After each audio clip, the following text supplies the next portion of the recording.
And we are live. What's up, guys? Welcome to Fed We're back from YouTube jail, man. Today we're going to be covering the Caylee Anthony case, guys. Got a lot to cover on this one. We got some reactions. I got a special guest with me, too. I'll introduce you guys to her in a second. Let's get into it. I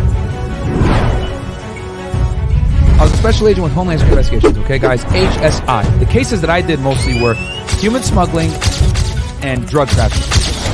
No one else has these documents, by the way. Here's what FedEx covers.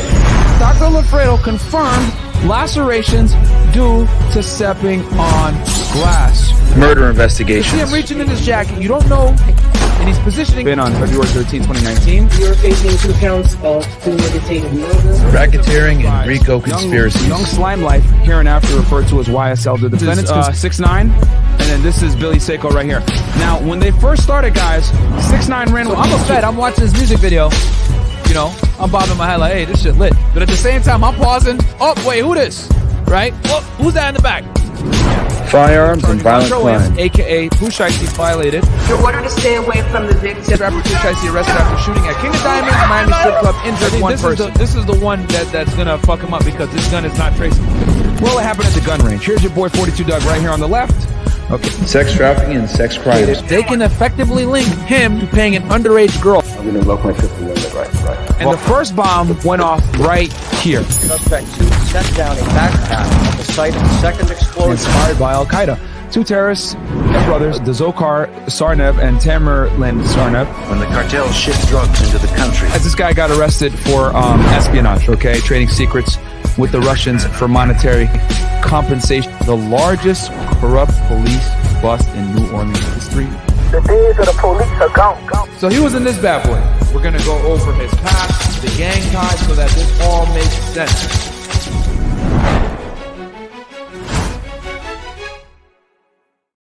All right, what's up, guys? Welcome back to Fed It, man. As you guys know, we're in YouTube jail for a week because we got a strike on the main channel. And anytime you get a strike on the main channel, you shouldn't be posting on other channels because they can look at that as circumvention, which could get you jammed up. So, you know, it is what it is, guys. So we just didn't post for a week on YouTube. We're on Rumble. So if you guys want to go ahead and check out any of the Fresh and Fit After Hour shows that we did last week, they're all on rumble.com/fresh and fit. This week, we're back to regular scheduled programming. Tomorrow, we're going to have Charleston White. We're going to have our, you know, regular Money Mondays, Womanizer Wednesdays, etc. No Money Monday tomorrow because we got a special guest, aka Charleston White. But we're going to go through with the typical schedule as normal this coming week. So we're happy to be back, guys. But anyway, today we're going to be covering the Caylee Anthony case. A lot of you guys have been requesting this one for a while, and I actually got some help on this one. I'm going to introduce you guys to someone that you may or may not remember. I got Angelica in the house. You want to introduce yourself to the people real quick? Yeah, sure. My name is Angelica. Not Angelica, you mean? No, not Angelica. Please don't call me Angelica. I don't like it. right, I prefer Angie. So, yeah, I'll be helping Myron with this case tonight. Yeah, she actually did some research, guys. So shout out to her she took quite a bit of notes, and she actually gave me some facts that I didn't even know on this one. But yeah, she loves Angelica, guys. So make sure to call her Angelica in the chat. Please don't. No. Yeah, she messed up by saying, "Oh, I don't like that." Too bad. So anyway, guys, we're gonna get right into it. Let me see here if we got any chats. Let's see here. We got here Glock Izzy. Myron, what's good, bro? Shout out to you, Glock Izzy. I appreciate you. And yes, I know some of you guys are saying some stuff in the chats like, oh, did she really help? No, she did, guys. She actually did help. She took some notes and she gave me some facts even that I didn't know about this case. I took my sweet time. Yeah, to she research. actually did research. And then we got Henny Everything. What happened to Young Dolph? Still got Young Dolph, guys, but you got to understand that there's some hearings happening. There's some hearings happening in February that we're waiting for those to go through, and then we're going to go ahead and do the Young Dolph case. But there's a lot behind the scenes on that one. I got some of the documents, so we're definitely going to cover that one. And then we got Montreal Rather goes, glad to have you back on YouTube, but please put Feta on Rumble as well and tell Fresh to do the same. Love you guys. Yeah, I might migrate this to Rumble as well. Right now we're on Twitch because I'm actually going to we're on Twitch, guys, and we're on Feta because I know there's a chance that this stream might get shut down because they're going to reacting to do two documentaries. So hopefully they don't cut the stream. If they do, I'll do what I normally do. Finish it out on Twitch, close it down, then go ahead and repost it on YouTube for you guys with timestamps and everything else. So, yeah. But before we get into it, Angelica, you have anything you want to tell the people? There's people commenting that they're calling me Miss Arepas. Miss Arepas? That's funny. That's a funny one. I like it. All right.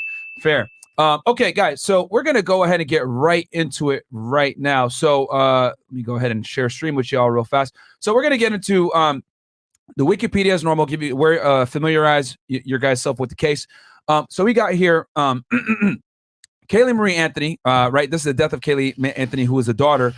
She was killed on from August 9th to 2005, born, died June or December-ish of 2008, was an American girl who lived in Orlando, Florida with her mother, Casey Marie Anthony, who we're going to cover, guys, today. Born March 19th, 1986, and her maternal grandparents, George and Cindy Anthony. On July 15, 2008, she was reported missing in a 911 call made by Cindy, who's a grandma, who said she had not seen Caylee for 31 days and that Casey's car smelled like a dead body had been inside it. Okay. And we won't go into any more detail because that's going to ruin what we got going on here. But we're going to go ahead and break down this documentary from JCS Criminal Psychology. Shout out to them. We'll go ahead and subscribe to the channel, like the video, do the same for this as well, guys, because you got to show support to everybody out there. We're going to react to this thing. And hold on, let me move some tabs around here so that we can better do this. There we go. Okay. So yeah, without further ado, let's get right into it, man. And we're going to break this thing down, give you guys some insight or give you guys some stuff that isn't covered in this documentary that Angie actually took notes on. So most of you will already be aware of who 2-year-old Caylee Anthony was. The majority will know that she sadly passed away at some point between 1 p.m. and 8 p.m. on June 16, 2008. Her death is undoubtedly the most heartbreaking part of this story, and we only need a single word to epitomize her short life: tragic. But the primary subject of this video is not about the life nor the death of Caylee Marie Anthony. It is in fact about the psychological constitution of her mother, 22-year-old Casey Marie Anthony. So rather than tragic, you'll find the words disturbing and perplexing to be far better suited to the theme of this video. Now, what I want to let you guys know right off the rip here is that this woman is crazy. All right. What you guys are about to see is She's the reason why women deserve less. Yeah, she is the reason why women deserve less. Book coming soon, baby. But yo, real talk. Yeah, what you guys are gonna see is fairly disturbing. So this isn't for the faint of heart. Viewer discretion is advised. Yeah, this is gonna be a tough one, man. Anytime there's child neglect or abusing children, it bothers me as well. I put some of these idiots away in jail. So yeah, just want to let y'all know viewer discretion is advised. But you guys are gonna see literally probably the craziest people I've ever dealt with as far as like FEDA goes in this situation, which explains why you sick bastards wanted this case. But let's get into it. One of the many reasons this case is exceptional is how the present day's topic of discussion has little to do with the actual occurrences of the crime, but in fact the subsequent developments that followed. People are no longer talking about how or even why Caylee Anthony passed away. They are instead talking about the manner in which a mother responded to her daughter's death. Given all the acquired information we now have, even if we afford this person the most morally acceptable possibility of what occurred, her manner of conduct was still unimaginably cold-blooded. This is driven home by the fact she was evaluated by 2 clinical psychologists during her time in custody, and not a single abnormality was discovered with relation to her psychological state. That's extremely telling, guys, that, 2 psychologists observed her, and she didn't come off as crazy. So what you guys are about to see, right, exemplifies how delusional this woman really is. And I'll be honest with y'all. A part of it, as you guys can see, she's not ugly, right? So this is pretty privilege on freaking steroids. All right. And you guys are going to see why she behaved the way that she did and what she was able to get away with throughout most of her life. Let's see here. Do we have any chats, by the way, that came in? No? All right, cool. Let's get back into it. In other words, there were no signs of mental illness whatsoever, and this makes the character study of Caylee Anthony just as fascinating as it is terrifying. Yep. A human being's state of mind is something most accurately assessed with the full capacity of hindsight. So before we evaluate our first segment of raw footage, here's a quick rundown of each of the essential moments that will give you a broader understanding of what we're actually dealing with. On the 15th of July... All right, so they're about to summarize the case here, so pay attention, guys, so you understand the general circumstances and facts around the investigation. And I'm going to go ahead. I got another documentary as well, which we're going to be reacting to as well that adds to this. And then Angie's got some facts as well, where she'll be interjecting and letting you guys know some other things that people didn't necessarily document in this documentary or the other one. All right, give you guys some more stuff. So get insight from 3 different situations. July 2008, Orlando police received a call from Cindy Anthony, the grandmother of the victim. 911, what's your emergency? I called a little bit ago, the deputy sheriff. I found out my granddaughter has been taken. She has been missing for a month. And also, I want you guys to pay attention to the distraughtness in the grandmother's voice, and then I want you guys to compare and contrast that to the daughter, aka Caylee Anthony's voice. Okay, so the grandmother, she freaking out, but I want y'all to pay attention to how the daughter reacts to this situation. This is the thing. Yep, go ahead. This might not be important, but the thing is that she mentioned there that she called the police way before. She actually called the police 2 times before that call. And she did Good point. because she was mad at Casey, apparently because she took the car, she stormed off and all that. We're gonna talk about that later. But she wanted to get Casey arrested because she had stolen money or something like that. And that was the 3rd call. And that's when she was worried because that was when Casey told her that the baby was missing. Yeah. No, that's actually a good point. What you guys are hearing right now is actually the 3rd 911 call. Yeah. Prior to this, she had made 2 calls before because she had not seen her granddaughter in about a month. And I didn't even know about the stolen money. So she had called the police on her because she had stolen money. Yeah. She stole money and she took the car, right? She took her dad's car, which they wouldn't mind. They will mind the white sedan that they found later, right? Yeah, exactly. Okay. All right. There you go. So that gives you guys a little bit more insight that this is not the first call, which explains, I guess, some of the frustration because you guys are going to see here that she talks about confronting her. We're talking about a 3-year-old little girl. My daughter finally admitted that the babysitter stole her. See, notice my daughter finally admitted that the babysitter stole her. Mm-hmm. Okay, so she had been chasing her for a bit. Like, hey, where's my granddaughter, goddammit? She called before to get Casey arrested because of the stolen money in the car. Okay. Because she was mad. But then when she told her about the baby, that's when she got worried and she called the 3rd time. Okay. All right. And she had to look for her too, guys. Just so y'all know, she had to actually go searching for her to even have this 911 call because she couldn't find her. To find her, your daughter admitted that the baby is where? The babysitter took her months ago. My daughter's been looking for her. I told you my daughter was missing for a month. I just found her today, but I can't find my granddaughter. She just admitted to me that she's been trying to find her herself. There's something wrong. I found my daughter's car today, and it smells like there's been a dead body in the damn car. Okay. That's also a very giving thing. So hold on to that, guys. That's going to be used later on as a key piece of evidence in this investigation that was disputed. Okay. What is the 3-year-old's name? Caylee. Caylee Anthony. Caylee Anthony? Yes. How long has she been missing for? I have not seen her since the 7th of June. Is your daughter there? Yes. 7th of June, guys. Okay. So this is like a month later. Yeah. Okay. So obviously the grandma is very distraught, right? Because you guys are going to see through the course of this that the grandparents were heavily invested in this child's life. So for them, they're invested to a significant degree. And I want you guys to compare and contrast the grandmother's reaction to the actual biological mom's reaction to this situation, which is crazy. Can I speak with her? So she's like, can I speak with her? And here's Cindy, right? She goes, okay, Casey, here, pass her the phone, right? They want to talk to you. I don't have anything to talk to them. Wait, what? Red flag. How do you not want to talk to the police when your kid's been missing for a goddamn month? Like, what? Exactly. Hello? Hello? Yes. Can you tell me what's going on a little bit? I'm sorry? Can you tell me a little bit what's going on? My daughter's been missing for the last 31 days.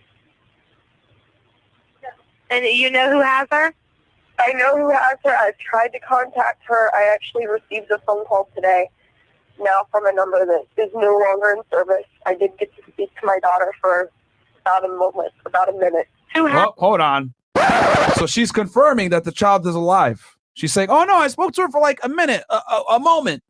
Okay. So that's very important. But notice the tonality and how she speaks, guys, versus the grandmother. The grandmother's panicking. Like, what the hell's going on? You know, she doesn't even care about the money or the car at this point. She cares about the granddaughter. But the mom is kind of chill, like, yeah, you know, I think I know where she's at. She's with someone. etc. So Exactly. The babysitter. That's her. it's wild. Do you have a name? Her name is Zenaida Fernandez Gonzalez. Hold on. Yo, what the? I mean, you're Hispanic. This is the most Latin name. Yeah, like, yo, like what the, like what? Like yo, okay, let me just go ahead and come up with the most Hispanic name ever. Like, is that where would that be? Like with that background type of name? That's a stereotype for a Mexican name. Okay, Actually. is that like a okay? That's not a Venezuelan last name, right No. No? But actually, Gonzalez is the most common Latin name, like last name. there? Okay, of course. So she put two together, and that's it. Yeah, she went ahead and was like, okay, let me go ahead and get the most Hispanic Of course, name. super made up. Yeah, like the most Hispanic name is Zenaida. I've never heard anybody with that name before. What the, like, you know any Zenaidas out there? That's an old person. It's an old person's name? Okay. Yeah. Well, That's a grandma's name. It's the nanny, right? So Yeah. I can see why she would pick that name. Okay. So y'all are about to see if this Zenaida person, air quote, exists.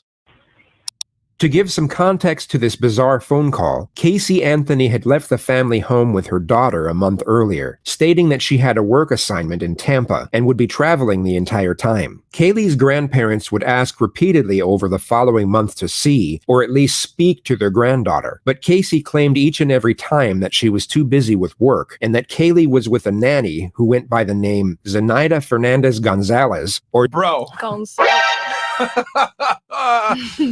Zanny for short. On July 15th, Zanny for short. Do you want to give the people the background on how you found out? You found out. You say it. Yeah. Well, so as you guys know, Zanny is short for Xanax, right? Which is a drug that helps you go to sleep, and it's a kind of a depressant. Yeah. There were theories that will say that Casey would give Xanax to the baby to make her sleep. Yes, that was one of the theories. Xanax, and you guys are going to see later on chloroform. So I don't know where that name Zenaida came from, aka Zanny, but sometimes when there's a clue, right? Definitely a red flag. Yeah. Exactly 6 weeks after Kaylee was last seen by her grandparents, George Anthony received a phone call that Someone put in the chat the Zanny nanny. Zanny the nanny. The enigmatic one says that you guys got no chill, bro. Oh my people are God. so mean. But but it's true though. Yeah, man. Casey didn't deserve her daughter too often. These young mothers neglect their child to live their best life. It's Big true. facts. That's true. That's who sent that one in. That was from the enigmatic one. Yes. Yeah. Shout out to you, my friend. That's facts. That's big facts. She did not deserve. As you can see, a beautiful little girl. It's a fucking terrible situation. that the family car was at the impound lot. This immediately alerted suspicion, as it was the same car Casey had supposedly been traveling with for work. Suspicion turned into panic once they picked up the vehicle, and George discovered a strong odor emanating from the trunk, one that he recognized from his years as a police officer, and found comparable to that of human decomposition. Through contacting one of Casey's friends, her parents managed to track her down at her boyfriend's house in Orlando, where they were found smoking marijuana and watching TV. When inquired, okay, so what?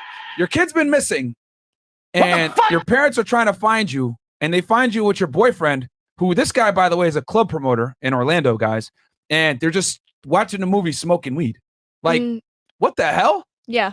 Is that like behavior of a mother that is, trying to find her daughter, or you got all the red flags there. Exactly. Like, what's going on here? Like, aren't you supposed to go be talking to Zanny? Like, hey, where's my kid at? But the important fact about this is that the smell of the car. How do you recognize the smell of a dead body? Yep. How people know that? I mean, apparently the dad of Casey was an ex-cop. Yes. So that's how he knew why the smell. Yeah, it's a very and I can tell you from my experience too, it's a smell that you never forget. It's a very distinct smell, human decomposition. It's very foul. But once you get it, you don't forget it. So he knew right away from his training experience, like, okay, this is a dead body. So at this point, they're probably like, what the hell's going on here? They're probably hearing the worst, right? And then to see Casey's reaction to the situation with this kind of loser promoter boyfriend in Orlando is like, what the hell's going on here? Or from Orlando. If you guys want to Go ahead. This is fun though. If you guys want to know the smell of a dead person, you should grab a piece of meat and leave it in the sun for a week, and there you go. That's it. That's all you need to do. Is that what it is? Yeah. Okay, I never knew you could do it with meat like that. Does it matter what kind of meat? Just beef. Any kind of you meat? know, like Just beef? Mm-hmm. You should try that. Yeah, I ain't You doing should that. try Fuck that. people. I'm good. That's the I ain't smell. doing that. That's the smell of a dead person right there. Holy. Just Aired over rotten the meat. whereabouts of her daughter. Casey stated that she had been kidnapped 31 days before by the supposed babysitter. It was at that moment Cindy Anthony called 911. 911, what's your emergency? Who has her? Do you have a name? Her name is Zenaida Fernandez Gonzalez. Who is that? Babysitter? She's been my nanny for about a year and a half, almost 2 years. Why are you calling now? Why didn't you call 31 days ago? I've been looking for her and have gone through other resources to try to find her, which was stupid. Other resources. Yeah, quote unquote. Yeah, I went through other resources and that was stupid. So now she's kind of being confronted by the dispatcher, like, bro, what the hell? Like, what? Even the dispatcher's like, what's going on here? Right? Yeah. And the dispatcher isn't stupid. They can notice the big difference in emotion between the two callers. Right? You got a distraught grandmother and a chilled out, zannied out Caylee Anthony, probably. You Who's know? supposed the mother of the victim. Yeah, exactly. I think the officers are here. The officers are there? Yes. Now let's indulge in the world of fantasy for just a moment and pretend all of what Casey had just stated was true. She had indeed been working, and her daughter was in fact kidnapped by the babysitter a month earlier. The immediate premise most would gather would be that Casey had no regard for her daughter whatsoever. In the 911 call, there was no urgency nor concern in her voice, and rather than her volunteering information, which most parents would do in a frantic manner, it had to be acquired by the dispatcher through repeated inquisition. All you have to do is compare Casey's dialogue to that of her mother's in the same phone call. One was indifferent, while the other was distraught. Police would have picked up on this immediately. Even without the bizarre phone call, the circumstances alone would make Casey the prime suspect in her daughter's disappearance. She was immediately interviewed as a witness, which, unbeknownst to her, was the detective's first step in locking her into as many lies as possible. Day right now is July 16, 2008. The time. This is hilarious. Someone in the chat put Casey's Aunt Anthony. Yeah, I was reading that too.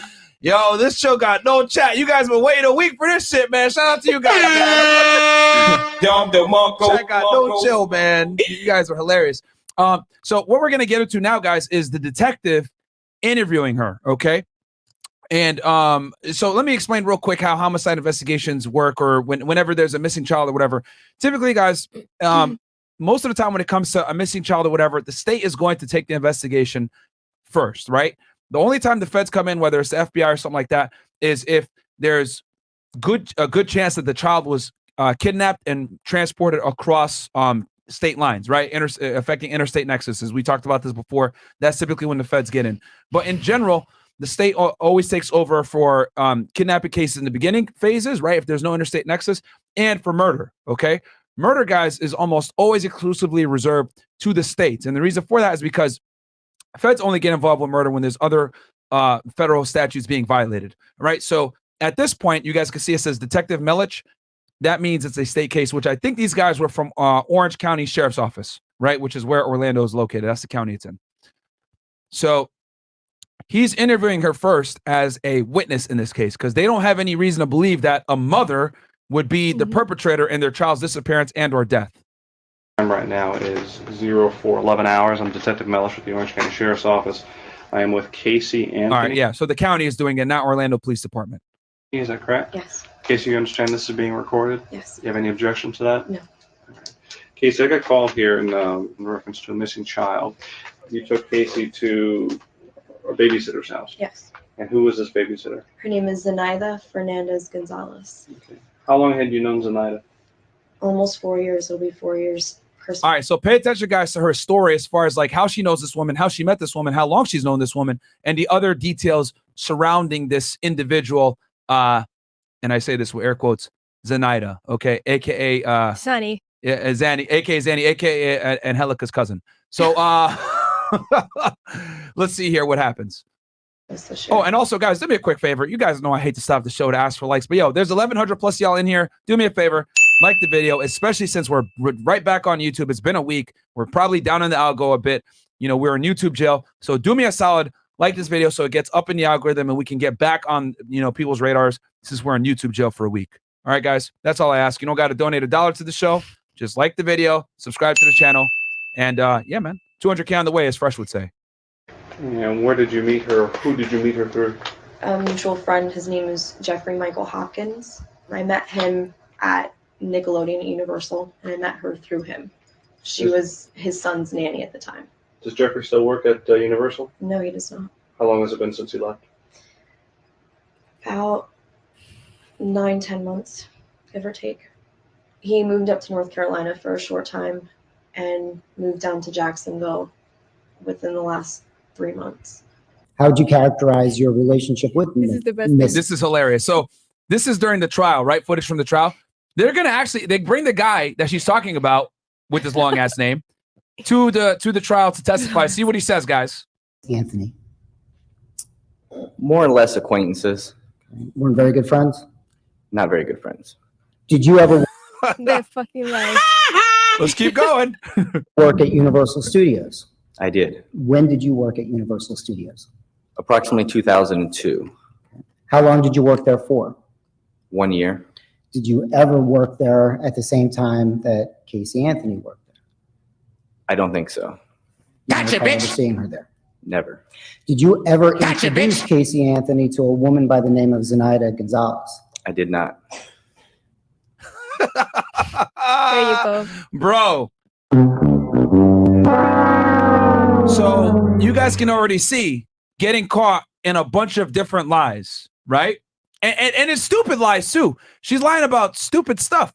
But this goes to speak to her character. And as you guys can see, the way she's speaking to the detectives, she's speaking in a very active voice. She's very confident in herself when she goes ahead and constructs her lies. This goes ahead and speaks to the delusion that this woman lives in. Okay? Ridiculous. She's very manipulative. Yes. Yes. Absolutely manipulative. She knows how to lie. Yep. That's a fact.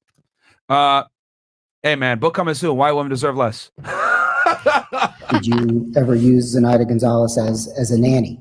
No, sir. Do you have any children? No, sir. Have you lived in the Orlando area consistently since 2002? Yes, sir. Have you ever lived in Jacksonville? No, sir. Have you ever lived in North Carolina? No, sir. Did you see Caylee Anthony in the month of June of 2008? No, sir. These are all the lies she told the investigators. Like everything they're asking there are lies. Yeah, and yeah, exactly. And guys, the prosecution did that, right? They're doing that to illustrate. Look, we interviewed her. Here's the recorded interview. We're gonna bring the witness in that she actually talked about, okay, and ask him the very things that she talked about and see if she's telling the truth. And she lied about every single fact except the fact that they knew each other and he worked at Universal Studios. That's the only thing she told the truth about. But he had left 6 years prior. You know what I mean? Like he was gone in 2002, but she's over here talking about him in 2008. Remember, this all went down in the summer of 2008, guys. So, and the scary part is, right? Obviously, we're reacting to this case. We know that she's a liar. We know all the facts. But imagine you're the detective, right? You're there. You're trying to find this child. In your head, you're going to presume like, okay, it's the mother of the child. She's telling me the truth. Like she wants to get this, even though she's a little maybe weird or whatever, but I'm assuming she cares. The grandmother's distraught. Like they want the child found. So I have no reason to not believe them, right? We have the benefit of 2020 hindsight now, but like put yourself in the investigator's shoes. You're going to believe everything she tells you. And then and the way she speaks, right? She speaks very matter of fact. She's not second guessing herself. She's like, no, yeah, I know this person, blah, blah, blah. So it's like, why would you not believe her? So this is why there was such outrage, right, at the trial. And you're going to see with the detectives, they start to get frustrated with her in a second. But we'll get there. Yes, Angie? I mean, this guy's Red Hood says here, sociopathy at its finest. That is very true. She was a sociopath. Yeah. I can explain later that. Okay. Oh, yeah, you did some psychology in Venezuela. Yeah. Okay. Last time you spoke with him? About a week and a half ago. Do you know a telephone number for him? I can find a number for him. I don't know a number offhand. No, I do not. So yeah, you don't got a solid number for him, of course, because you don't know this chick. And also, guys, keep in mind, they're interviewing her right here as a witness first. Okay, they have no reason to believe that she's lying to them. They're trying to find the child. Anytime you're looking for a missing child, and I've done these types of cases myself, your priority is to find the child, right? You don't necessarily care about putting people in jail or anything like that. Your job is to find the child first. That overrides the investigation, that overrides the criminal case, that overrides everything. So that's why they automatically assume, all right, she's a witness, help me out. Where the hell can I find this Zenaida woman? We got to find this kid. You met Zenaida through Jeffrey Hopkins. I did. And his son, Zach Hopkins, I guess. Zenaida used to watch over Zach? Yes. And when did she start watching over your child? It's been within the last year and a half, 2 years that she started watching Kaylee. How would you normally drop off, or how would you normally do the exchange with your child and Zenaida? Would you drop the child off? Would she meet you somewhere? I would usually drop her off. For a few months, we would go over to Jeff's house. He lived over in Avalon Park. And you would go to Jeff's house why? To drop off Kaylee. That's where Zenaida would go to watch both of the kids. Okay. It was in a nice centralized area. He had a decent sized house. It was good room for the two of them. No, this is just some of the lies. Yeah. These are just some of the lies she said. She said way more lies. She said that this guy's Jeff will pay the nanny to watch over the two children, like his child that even doesn't exist, and Kaylee, the baby. Yeah. That just goes to show like the extent of the lies and how she would like just throw things in there to make it more and more believable. So she like actually believed in the delusion. She believed her own lies. Yeah, that's true. And that's why she's able to speak so convincingly, guys, about it. And like really, you guys can tell she's speaking in the active voice. She's fairly certain about a lot of the lies. Someone says some of the lies. Chat, y'all are hilarious. June 9th, and walk me through. You dropped her off to go to work? Mm-hmm. Okay. Get off of work and go from there. I got off of work, left Universal, driving back to pick up Kaylee like a normal day. And I show up to the apartment, knock on the door, nobody answers. So I call Zenaida's cell phone and it's out of service. I didn't really want to come home. I wasn't sure what I'd say about not knowing where Kaylee was. Still hoping that I would get a call. See how smart she is? She says, oh, the phone is out of service, because she knows more than likely at some point the detective is going to ask her, yo, what's the phone number? Right? So if they call the number and it doesn't work or someone else has it, she could say, oh, well, I told you I was out of service. Like, so she almost is preemptively setting up her lies, knowing that the detectives are going to try to follow up on it. So she goes ahead and puts a dead end at the end of the lie to protect herself. This is something that a lot of liars do, where they'll give you a piece of information, but what they'll do is they'll walk it back a little bit so that if you actually try to follow up on it, there's plausible deniability for why the lie exists in the way that it does, if that makes sense, right? So she says, oh yeah, I called her number. The next question is, what's her number? Oh, but just so y'all know, it's out of service, right? So she's setting herself up with each of the lies, which goes to speak to her deliberate the deliberate nature of her lies, because she's like a step forward of her lies, which is actually pretty shows how vindictive this woman really is, man. Yeah, this guy asked Myron, if she never made the 911 call, would she still be caught? That's a good question. If the grandma never made the 911 call, there's a good chance that she might have been able to get away with it longer. What do you think? No, I don't think so. I mean, the baby maybe if the grandmother would have called the 911, maybe another relative would have done it. Yeah. That's what I'm saying. I think that she would have got away longer. You will see, she would have got caught anyway, but I think she would have made it maybe another month. But later on, you'll see that other relative people were like very worried about the case and the child. Mostly like Casey's best friend. She was seeing her the baby as it was like her own. Yes. Her own baby. Yes. Casey's best friend was also heavily involved in this child's upbringing as well. And you guys are going to see how the family like invests a significant amount to finding the child. And Casey actually starts to get mad about this and jealous. It will seem that everybody was worried about the baby except like the mother of the baby. Exactly. Which is wild. It is wild. Okay. So we'll go back to the video. Or find out that Kaylee was coming back so that I could go get her. A shout out to Dr. B84 says, bro, this is Clown World. Bro, it is Clown World. Facts. Big facts, Clown World, man. And I ended up going to my boyfriend Anthony's house, who lives in Sutton Place. Did you talk to Anthony about what happened with Kaylee? No, I did not. Have you talked to anyone about Kaylee, about your incident with Kaylee? Or the fact Outside that of she's missing? a couple people, a couple mutual friends. Who did you talk to about it? I talked to Jeffrey Hopkins. Mhm. I talked to Juliette Lewis. She's one of my coworkers at Universal.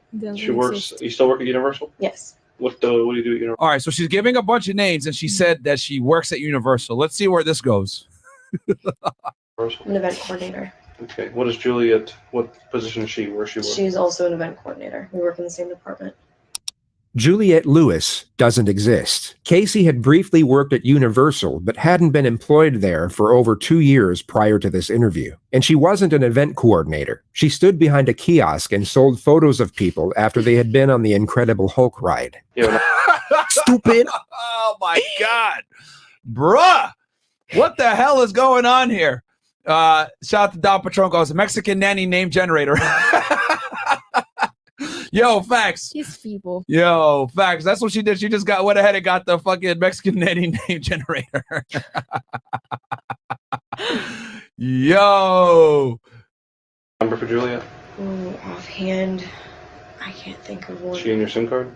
No, she's not. Some of the more recent numbers, her number just changed because she just moved back up north. She within the last. Like Juliet is also a weird ass name too. Like who calls anyone Juliet? Like yo, you would if you knew someone for real, you would call them by like Julie or Jules or Julia or something like that. Like people don't use formal names for their friends and people that they really know a lot of the times. Like they'll be like, oh yeah, her government name is this, but we call her Julia or whatever. So that was also red flag, you know? Yeah. Well. So that's also strange. 2 months has finished moving up to New York. She's subleasing her apartment. So Juliet doesn't work at Universal anymore? No, she does not. Okay, so see what she did? She did it again, guys. She gave a lie and then she gave herself an out. Oh, I don't know her number. She's in New York now. She's subleasing an apartment, so it's going to be harder to find her. She can't even support her own lies. Exactly. So she gives a lie and then she gives herself a nice, backdoor way out. Right. And here's the thing. Listening to this interview is giving me like deja vu of like dealing with criminals, because this is a great telltale sign that someone's a liar. They give you a fact, right? And then it's like they know that you're going to follow up on that fact. Well, not a fact in this case, but they give you a piece of information. They know you're going to follow up on that piece of information with a little bit more detail. And then they give themselves an out. Oh, I don't know, but I know that they moved to this place in New York, sublease, because it's going to be very difficult for you as an investigator to follow up on that. Right? How the hell are you going to find a Juliet that used to work at Universal, subleasing an apartment in New York City? Whose boyfriend's name is Romeo, are people saying in the comments? Like what the hell? Yeah, right? Like what the fuck is going on, bro? Right? People say Juliette Lewis was an actual name for an actress. Okay. So yeah. She gave an actress name. Yeah. So it's wild. Like, what are you gonna do? Right? So the detective probably at this point is like, dude, what's going on here? Right? They're probably got some red flags going. What's the reason, I asked you this before, and I'll ask you just for the record, what's the reason you didn't call the police before? Okay, so now this right here, guys, is probably the turning point for this detective, right? When he's saying this, now he's like, okay, what the hell is going on? This woman has a convenient excuse for each one of her little statements. What's going on here? I think part of me was naive enough to think that I could handle this myself, which obviously I couldn't. And I was scared that something would happen to her if I did notify the authorities or got the media involved. Just fear of the unknown, fear of the potential of Kaylee getting hurt, of not seeing my daughter again. I asked you this at the onset and asked you before we went on tape, and I'll ask you again just to make sure we're clear. He's smart. He's doing this on purpose to get it on the record, guys, right? Because a lot of the times when you bring a suspect in, right, you're building rapport with them. A lot of the stuff doesn't get caught on tape, right? You're like asking them general questions, tell me about what you're interested in, whatever. It's not like the movies, guys, where you bring the suspect in, hey, I need you to tell me everything right now, God damn it, or else. Like with the little light and it's like flickering around and they're smacking them around and stuff. Guys, it doesn't work that way. You have to bring the suspect in and build rapport, shoot the shit with them a little bit, talk about life, ask them about family, ask them about their kid, in this case, maybe a deceased child that they may or may not have been involved in the disappearance and murder of. You got to go ahead and build rapport with the individual first so you can go ahead and get the information out of them first, after the fact. Because when you're an investigator, whether you're a detective, special agent, whatever it is, people are scared to talk to you, right? Mm-hmm. So you got to get them to talk to you and you got to break that stigma early. So a lot of the times, you're just shooting the crap. I've told you guys before, I've been in interviews with child molesters, terrorists, the drug traffickers, killers, etc. I shoot the crap with them for an hour talking about video games sometimes, or I'll talk about sports, or I'll talk about interests and hobbies. I'll talk about whatever they like. This is why I try to be well versed. Like, so they will feel comfortable, right? Yes. With you. Absolutely. To build rapport. Yes, you have to. It's not like the movies where it's like you're yelling at them in a dark room. It doesn't work that way. They could just say, "Oh, I want a lawyer," and then you're done. You can't talk to them anymore. Right? This ain't the CIA where you're waterboarding people like, "Oh, you don't want to talk? Okay, get the towel." Like, it doesn't work that way, man. When you're doing criminal investigations, you need to be able to get the information legally and lawfully. A lot of times these interviews are recorded, so you have to build rapport with the individual. So it'll happen where, like, for the first hour, I'll sit there and talk with them about video games or some other random stuff. Yeah. And that opens them up, and then bam, I'm able to get information. So the reason why this detective, guys, is saying, okay, I'm going to say this and reiterate this again, is because he knows he's recorded now. So he wants to go ahead and get her statements videotaped, because here's the other beauty that you guys got to know.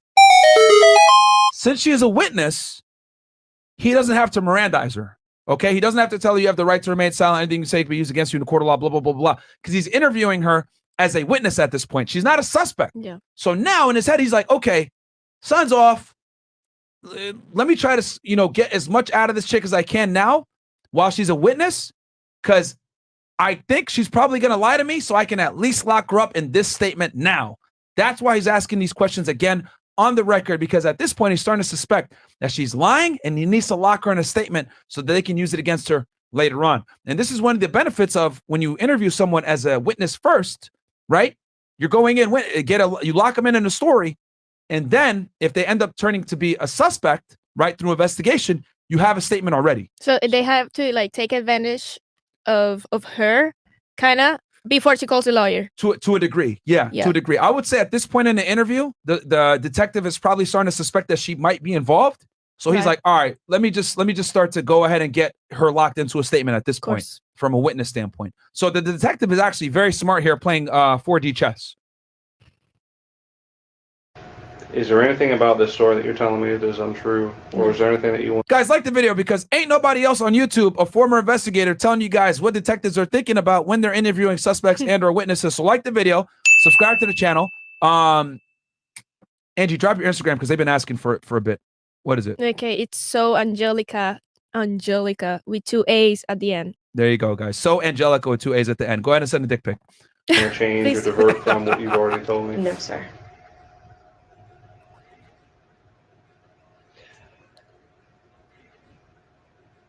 Did you cause any injury to your child, Kaylee? No, sir. See, so now, like I said before, he's locking her in a statement, right? To see the lunacy, because this is the point where he's starting to shift. Did you hurt Kaylee or leave her somewhere, and you're worried that if we find that out, that people are going to look at you the wrong way? No, sir.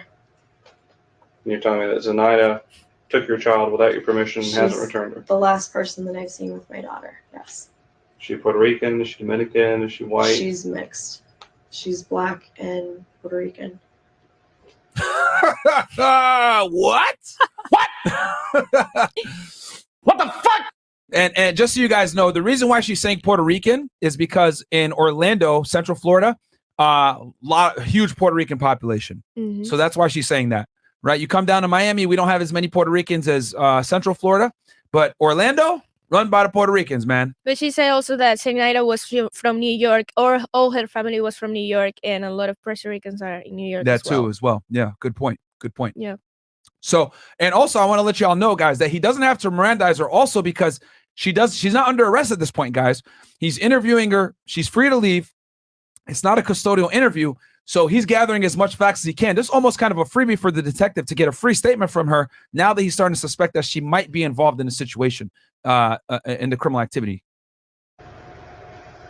Is there any underlying cause to why Zenaida would have taken your child? Nothing that... She ever make any statements to you about... Only how much she loves Kaylee and how great of a kid she is. And when you talked to Jeffrey afterwards, I'm assuming that Jeffrey's child is still with him. His child is still with him.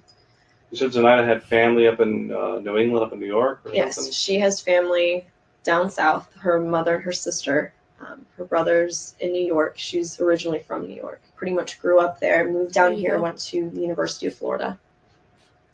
Zenaida, the nanny, doesn't exist. Casey never had a babysitter. Being the retrospective viewer, we have the benefit of knowing these are outright fabrications, and these meticulous details are a textbook sign of a pathological liar. She speaks eloquently and naturally, as if her dialogue is a reflex response to the questions she's being asked, when in reality, each of these minor details are calculated and deliberately placed for the purpose of deception, and the nonchalant, easygoing tone she employs is used to camouflage anxiety. Casey has not only become accustomed to manipulation, she has become extremely skilled in how to use it effectively. It takes us to the concept of nurture and how it most likely had a significant impact on her current circumstances. If we go through what we know about Casey's domestic history. All right, guys, this is very telling stuff right here. Pay attention, because you guys are going to see literally the epitome of lack of accountability being reinforced throughout this woman's life.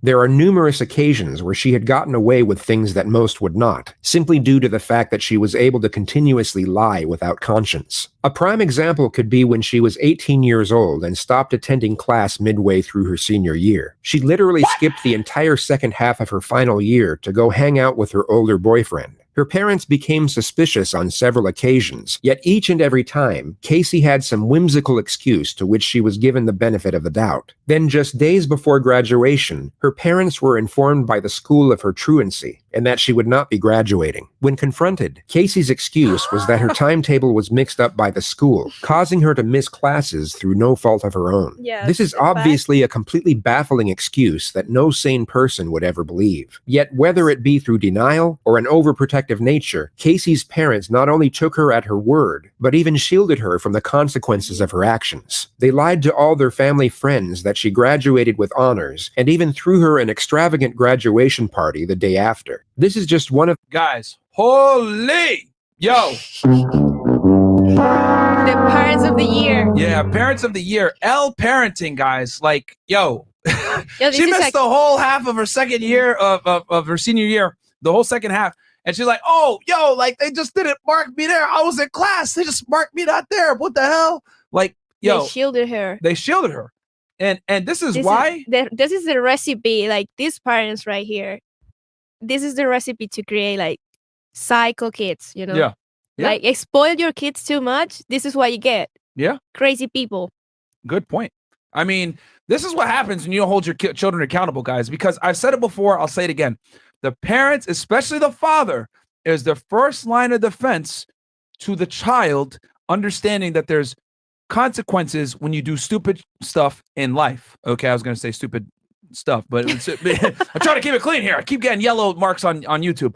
But this is there's consequences when you make, stupid mistakes in life. And the father is supposed to be there to be that first line of defense to teach you, yo, you're not supposed to do this. Clearly, they didn't do that. And then what happens? This bad habit, this bad mindset continues on throughout life. And then now she's an adult making stupid decisions, right? Allegedly killing her daughter and thinking, oh, it wasn't me.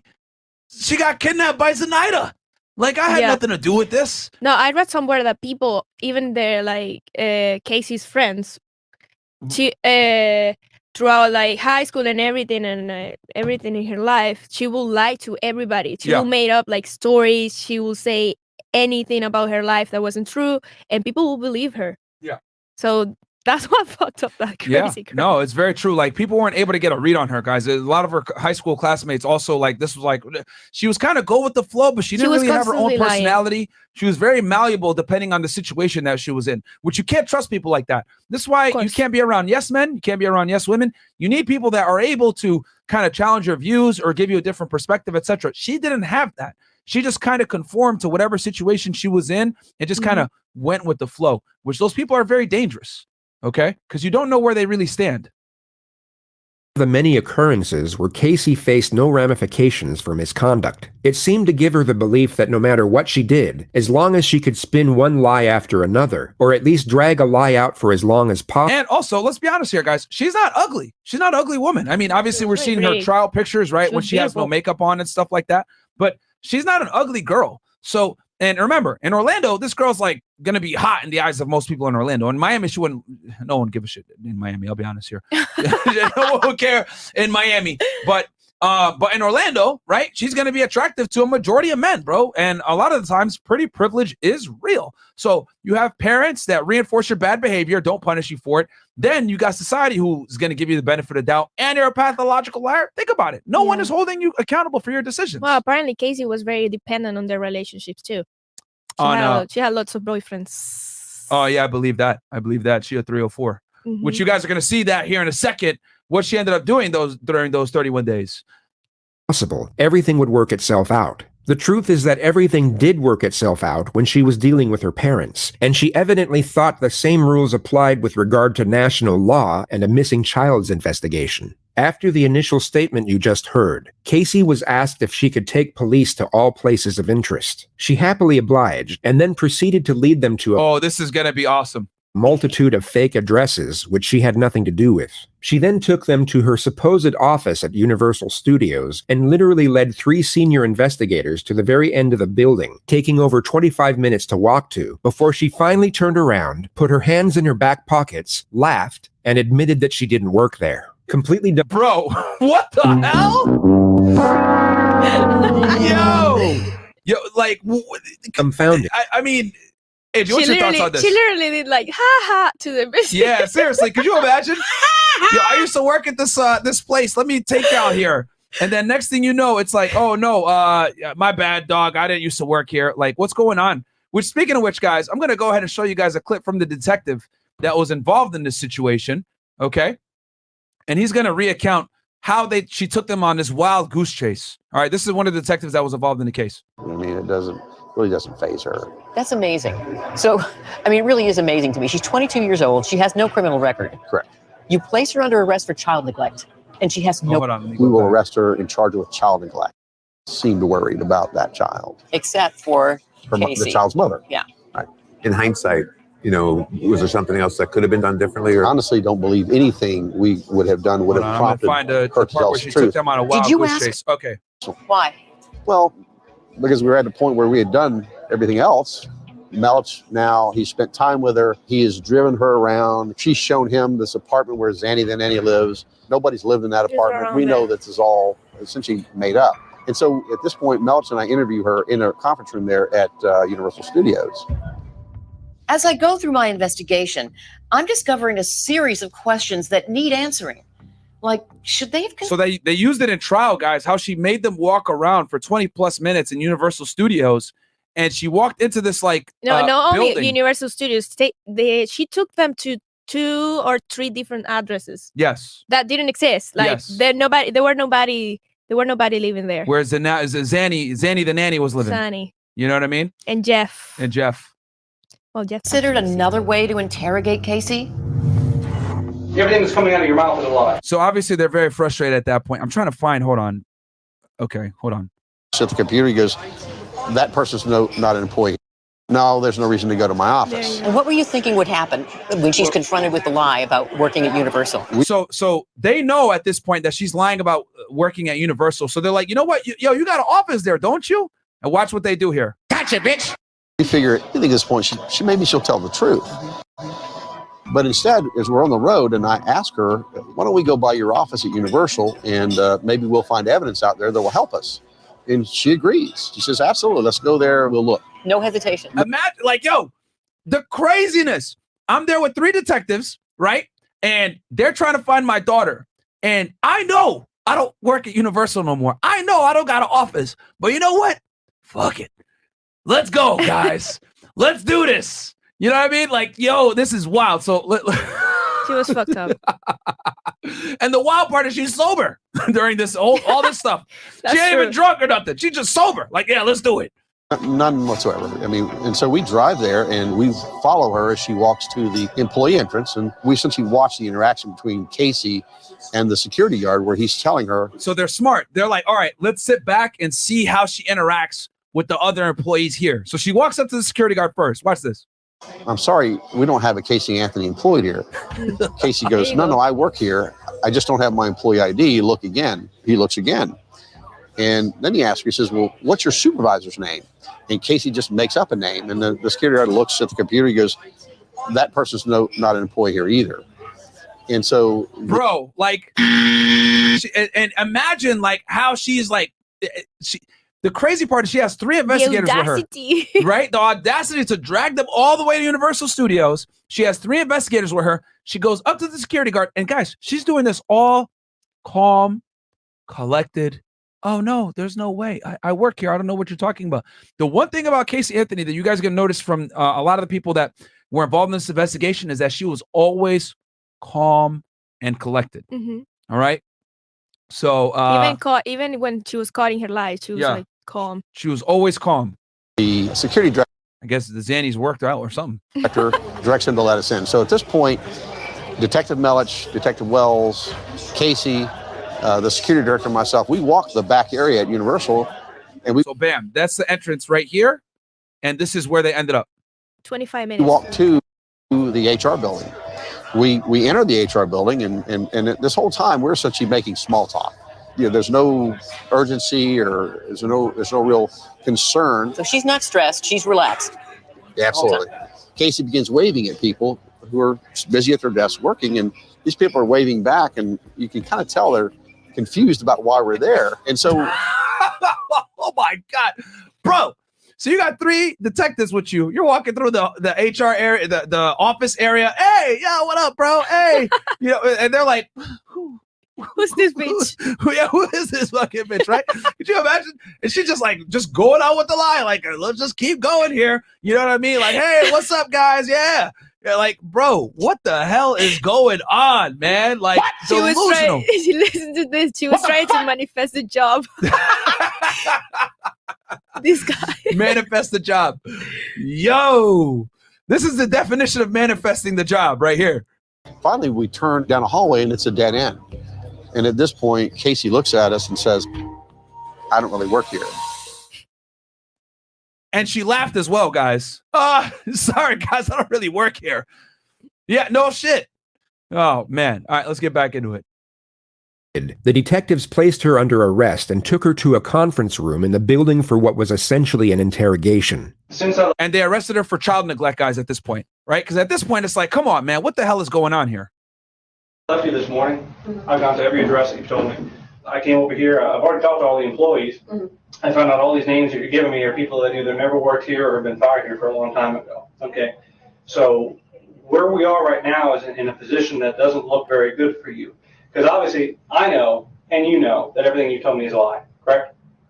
Not everything that I told you. Pretty much everything that you've told me, They must have been very where frustrated. Kaylee is right now. Yeah, and you know, let me speak about this real quick for you guys. They So will have been very mad at this girl. Yeah. So I've done investigations, guys, with missing kids before. And let me tell you guys, anytime you have a missing child, I remember one big one I had was there was a kid that we thought had got kidnapped and taken to Mexico. And anytime you have a missing child, we drop everything. Everything gets dropped.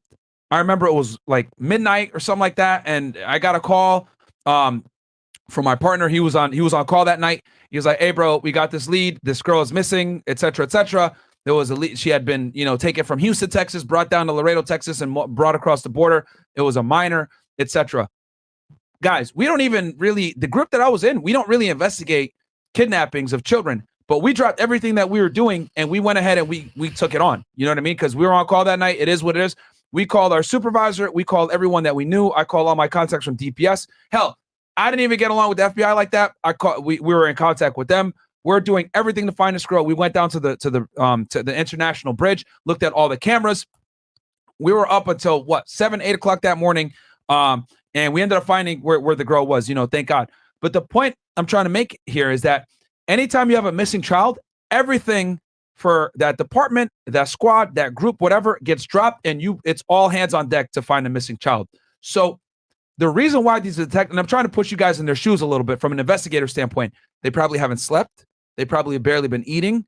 They've been focusing on this case only. They've dropped everything else they're doing. The entire department is involved. You got search parties going around. You have, the media involved where you have leads coming in, etc. There's been a ridiculous amount of resources, time, and effort, being used to find this kid, and you're dealing with the mom, and you're assuming the mom wants to find the kid. So she leads you on this wild goose chase. She's doing all this wild stuff. She's lying to you, etc. So as an investigator, right, Your job is to find the kid first. You don't care about a criminal case. Your job is to find the kid first. So anybody that gets in your way of finding the child is an enemy. Is a suspect, right? They're a suspect and they're an enemy. And you look at them like, fuck you, I'm going to ruin your life because all these hours that I spent dealing with you, that I could have went to, diverted to going to find this kid. Because the thing is, guys, anytime you have a missing child, every hour that ticks by, the likelihood of finding that child alive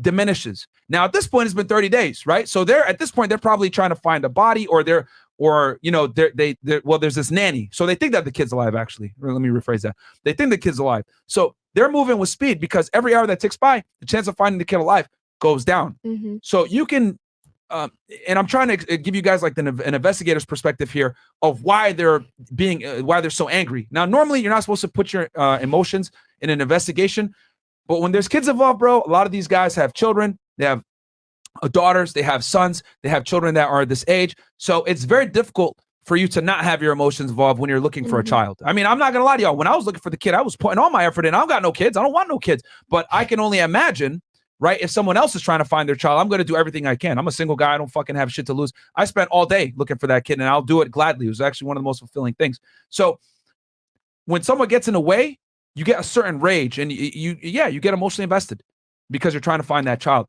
So that is why you guys are about to witness the anger, the frustration, and the tone that the detectives are about to have with Casey, who's supposed to be the fucking mother, the guardian and protector. That's why they're so angry. Do you have something, Angie? Yeah, she should be like the most suspected person to help the investigators. And she was the least. Like, exactly. She was the worst. Good point. Yeah. So that is why they're so frustrated. You guys are gonna see that here in a second. So again, you should always divorce your emotions from investigations. But when you haven't slept, when you haven't eaten, you've been prioritizing finding this kid. And still, they got like very easy on her. Yeah, they're still. Yeah, I think they're being nice. What you guys are about to see, I would have been way meaner to this chick at this point. You know what I mean? But yeah, man, it's all hands on deck when there's a missing child, guys. That I don't know where she is. Sure you do. And here's absolutely listen, do not know where she let me explain something. Looking at you, I know that everything that you've told me is a lie. I'm very confident, just by having talked to you this short period of time, that you know where she is. I legitimately have not seen my daughter in 5 weeks. I didn't let anything happen to her, except I trusted her with somebody that had been taking care of her, that had been taking good care of her. All right, so we just caught her in a lie, didn't we, guys? Remember when she first talked to 911? She said, I spoke to my daughter for a moment. Remember that? Yeah. So we just caught her in a lie. Gotcha, bitch. Someone that she was comfortable with, that I was comfortable with. What about Jeff? You said Jeff worked here until about 2 months ago? No, he hasn't worked here for quite a while. 10 months? How long? It's been at least 10 months. Okay. He got fired in 2002. He hasn't been an employee here since. Hey, they already knew. They asked the questions. Gotcha, bitch. We put a lot more together than I think you realize we put together. My question to you is, we're in this office because our purpose in coming. So now they're starting to ask her questions that they already know the answer to gauge her truthfulness, which they know she's going to lie anyway. But at this point, they're like, nah, this chick is going to jail. She's just a bunch of dead ends. Yep. Here was to do what? I'm trying to think of places where I know she's been. You're not answering the questions. You want us to help? Yes, you help us find your daughter? I do want you to. Well, a good starting point would be to answer the questions, okay? If I say to you, we're here because, and then you just ignore that, like I never asked it, and go off in some other direction, is that answering the question? No. Okay, let's go through this again. We're here because. Because I lied, because I brought you up here, and honestly, I was reaching for. No. Stupid. Stop right there. I want you to tell me how lying to us is going to help us find your daughter. It's not going to. Well, then if the main thing you want to do is find your daughter, and you don't think lying to us is going to help us find her, why would you do that? And that is a damn good question. Like, what are you doing? Like, seriously? You stupid. We're trying to help you find your daughter. Why are you getting in the way? And at this point, right, they're like, nah, this chick is involved, But at this point, they're just trying to lock her in a statement. And yeah, the detectives are extremely frustrated because they've dropped everything they're doing to find this kid, rightfully so. And this woman, Casey, is in the fucking way. I can feel their frustration. I've been there. Because I'm scared, and I know I'm running out of options. It's been a month. What are you scared of? Look at that. Now she's trying to take the victim route. Yeah. I'm scared. You know what I mean? I'm scared of not seeing my daughter ever again. I'm a parent too. I would have been beside myself. I have been. I would have called the police immediately, and that's the part that I just don't understand. Well, I didn't know we've got what so many to do. resources out there that we could help on day one. You didn't know what to do. I didn't know what to do. At that point, I'm thinking, okay, they haven't been gone that long. Maybe I can find them. Maybe I can track them down. We're not stupid, okay? And what you're doing right now is you're treating us like we're stupid. Everything that's coming out of your mouth is a lie. Everything.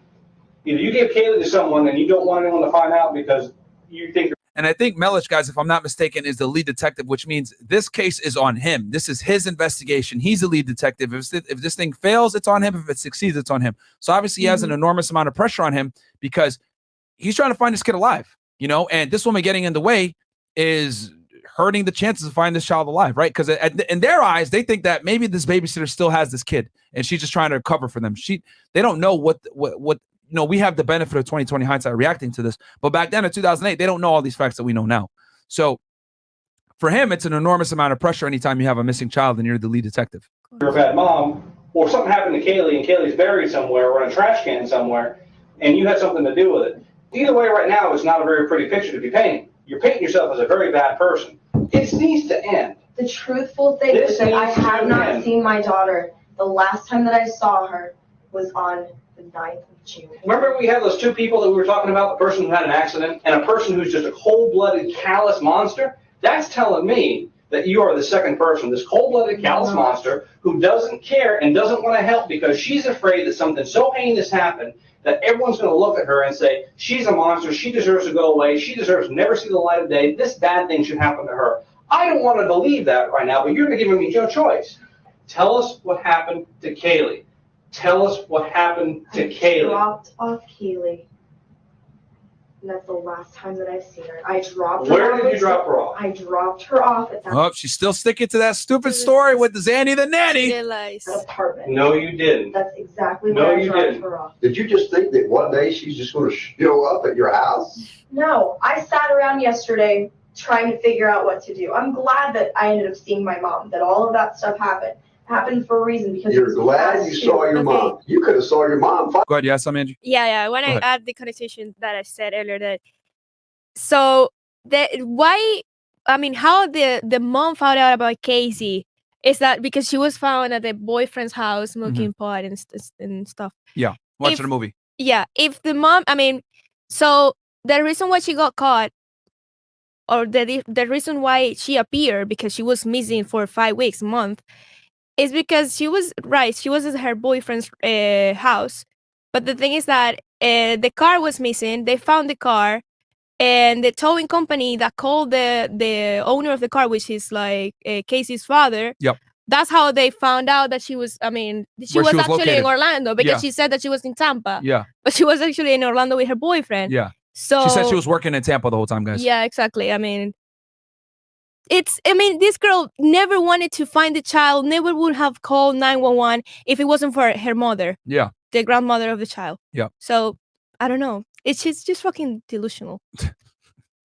The book coming soon, Why Women Deserve Less. At least goes in, Mom, I don't know. I saw my mom's reaction right off the bat, and it would have been the same from the get-go.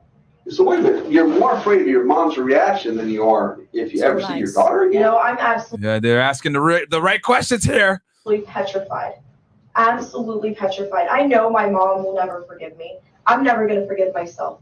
Is it that there's some other thing more important in your life right now that you just weren't really focused on what you were saying when you told us? So you kind of just accidentally told us you had an office here and we needed to be here, or did you purposely mislead us? Which of those two is it? I purposely misled. Okay, so you purposely misled us.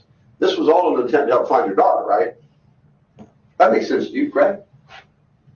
In a backward sort of way, yes. This girl is making me cringe. In a backwards sort of way?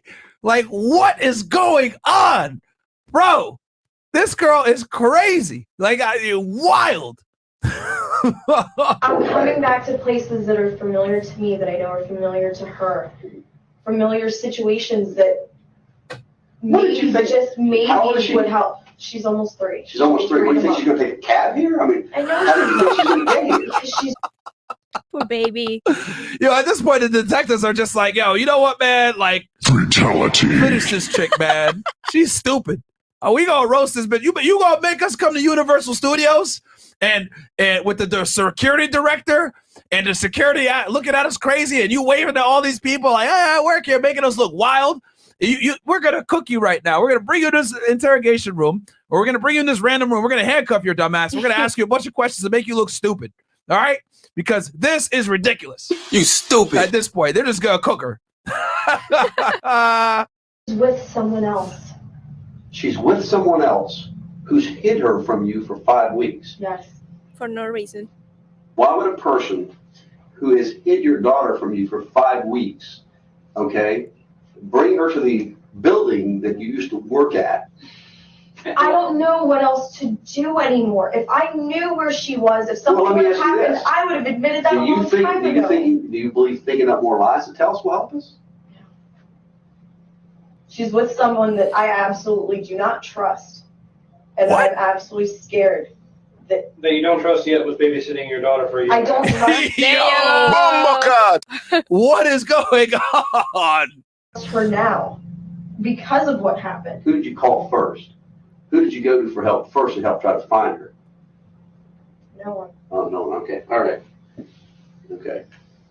Well, I ain't gonna lie, I enjoyed this segment of this documentary, probably one of the most. Them just like, just constantly shitting on her. Like, yo, what are you talking about? Like, what? This is what being held accountable for your stupidity looks like, guys. And you could tell this is probably the first time in this woman's life that she's actually had her feet to the fire and had her delusion and her lunacy tested through the reality that the detectives are painting for her. Yo, what is wrong with you? Backwards sort of way? What are you talking about? You don't trust this woman, but you've had her for a year and a half? They're just like, Hannah, bam, reality, bam, reality, bam, reality. You know what I mean? It's fantastic. Bombocad! All right. You got that straightened out. Casey was then taken to the county jail, where she in the evening hours was able to make a phone call, and just happened to see her mother on the local news moments before speaking to her. This is my favorite part. Casey? Mom. Hey, sweetie. Oh, I just saw your nice little cameo. Oh, guys, but there's more. Pay attention here. This is the best part. So she calls her mom from a jail cell phone, by the way. Not a jail cell phone. Sorry, a jail call, right? From a jail phone. So it's obviously recorded. Let's see how her interaction goes with her mom, Cindy. TV? Which one? What do you mean, which one? Which one? I did 4 different ones, and I don't know. I haven't seen them all. I've only seen 1 or 2 so far. You don't know what my involvement is and stuff? Casey. Mom. What? No. I don't know what your involvement is, sweetheart. You're not telling me where she's at. Because I don't know where she's at. Are you kidding me? Casey, don't waste your call to scream and holler at me. My call sitting in the jail? Whose fault is you're sitting in the jail? Are you blaming me that you're sitting in the jail? Blame yourself for telling lies. You mean it's not your fault? Look at that. She can't even take accountability now. Like, this is crazy, man. What is going on? She's mad at hell because she got caught in her lies. Yeah. So funny. Yeah, she's mad because her mom is on national television, okay, trying to appeal to the public to find Casey. Because, guys, you got to remember, like I said before, when there's a missing child, all hands are on deck. The media's involved. The parents are doing press conferences. Hey, here's my granddaughter. This is what she looks like. This is how old she is. This is her height and weight, eye color. This is what she was last wearing. They're doing all this, right? And this was a big case. Yes, in Florida back then. Yes, it was huge back then, guys. So there wasn't social media like there is now. So you had to go to the press to get the media coverage. This is 2008. The best we had back then was MySpace and Facebook. And for all my older people out there, y'all know those apps are trash, okay? Which is why they're obsolete now. So the news was the main medium to get that information out there. So she had done 3 or 4 different press runs with the news. And obviously, you know, she's like, hey, blah, blah, blah. Casey's more concerned with about herself. Her not covering for her versus finding her daughter, which is a very telling sign. It's not your fault, sweetheart. If you'd have told them the truth and not lied about everything, they wouldn't. Do me a favor, just tell me what Tony's number is. I don't want to talk to you right now. I don't have his number. We'll get it from Lee because I know Lee's at the house. Get Tony's number for me. Hey? Hey, can you give me Tony's number? I can do that. I don't know what real good it's going to do you at this point. So he's like, yo, like, why do you want to talk to your boyfriend, Tony? What's that going to do? What's this club promoter going to do for you? Like, what? Stupid. Like, in her own world, guys. Well, I'd like to talk to him anyway. Okay. Because I called to talk to my mother, and it's waste. Oh, by the way, I don't want any of you coming up here when I have my first hearing for bond and everything else. Like, don't even waste your time coming up here. You're making it real tough for anybody to want to try to. So her brother's hitting her with logic, like, bro, what is wrong with you? Like, what are you doing? You know, and you're making it hard for us to even want to deal with you right now. It's like, I don't care. I don't want any of you to come up here. I'm not going around and around with you. That's pretty pointless. Christina would love to talk to you because she thinks that you will tell her what's. And this is the best friend that Andrew was telling you all about before. And I want you guys to look at the difference between the best friend, who isn't even biologically related to this child, and the biological mom. What's going on? Frankly, we're going to find out. Everything I have no clue where Kaylee is. If I knew where Kaylee was, do you think any of this would be happening? No. Anyway, you only got a couple minutes with us, so I'm not going to let you completely waste it. Here's Christina. She thinks she can get through. No, I want Tony's number. I'm not talking to any. See if she can get through to you. So even the family is starting to have doubts here. You guys can tell with their dismissive tone, talking with her. They're not even sure anymore what's going on, because at this point, they know that she's been lying to the police all this time, which is why she's in jail in the first place. Anybody else? Hello. Hi, I'm glad everybody's at my house. Do me a favor, get my brother back because I need Tony's number. Does Tony have anything to do with Cailey? No, nothing. Okay, so why do you want to talk to Tony? Oh, asking the real questions. Asking the real questions. You know what I mean? Christina, asking the real goddamn questions. Yo, what does Tony have to do with this, and why do you want to talk to him? Like, what are you doing? Like, yo, you stupid.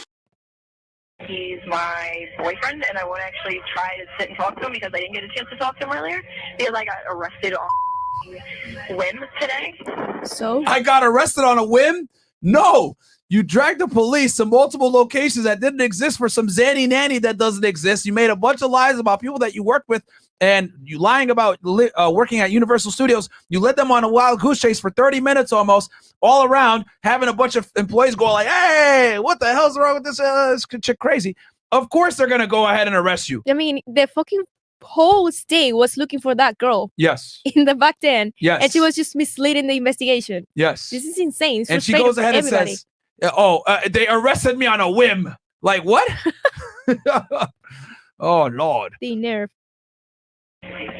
I just want to talk to Tony and get a little bit of... Casey, you have to tell me if you know anything about Cailey. Sweetheart, if anything happens with Cailey, Casey, I'll die.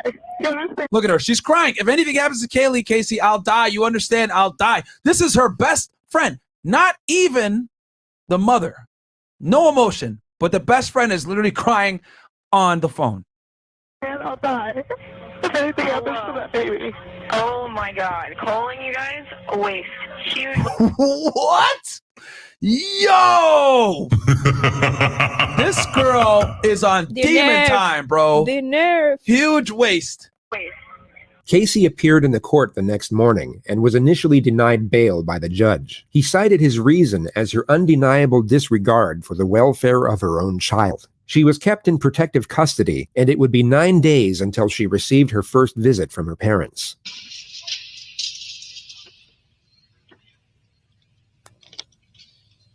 And guys, sorry for the qualities. Y'all can see this is 2008 technology, man. So, you know, it is what it is. Oh, this is very important. Yeah, so this is her parents here, guys. Here's George and Cindy. They're meeting her in jail 9 days after the fact. I want you guys to pay attention to her her demeanor here. Sweetie, we've been watching you for so long. You haven't? I love you. I love you too. Hi. We've been seeing you sitting down. We forgive anything that you've said. The echo is from the video, guys. It's not us. This is just 2008 technology, as y'all know. Oh, we're done. Hold on. Can we turn the volume down? Yeah, you can probably hear it. My head's gonna explode. What's that T-shirt? I didn't get a chance to ask him. You know, other things. Kaylee's picture's on the back. Is it? Can Dad show me the shirt? Yeah, turn around so you can see. It's the Never Lose Hope Foundation. Do you see it? I can see part of it. Yeah. Have you seen me? Look at how invested the grandparents are in finding their granddaughter. But look at the expression on the mom, right? You guys could see the pain in the grandparents' face. And actually, you got a bombshell that you want to drop, right? You want to drop it now, Angie, or after when we go to motive? You know, we'll wait till motive. We'll wait till motive. Okay. And then it has the information on how to contact. Okay. Casey, you don't realize that whole United States is looking for our Kaylee. I know that, Mom. Her cover's going to be on People magazine in a few days. Okay. With a readership of over 4. And guys, let me bring this into context for y'all. People being on a magazine back in 2008, being in the news, press coverage, etc., was huge back then. It's not like nowadays where it's like, oh, you're in the news, who cares, bro? No one watches like mainstream media. Back in 2008, everyone watched mainstream media. You were on People magazine, Time, etc. It was a big deal back then. All right, because there was no independent media like we have today with YouTube, etc. YouTube was barely taking off the ground at this point. 46 million adults in America, having your missing child on the front cover of People magazine would seem as a godsend to most. Yet Casey's response is almost as if it's a lost cause. Everybody is looking for her.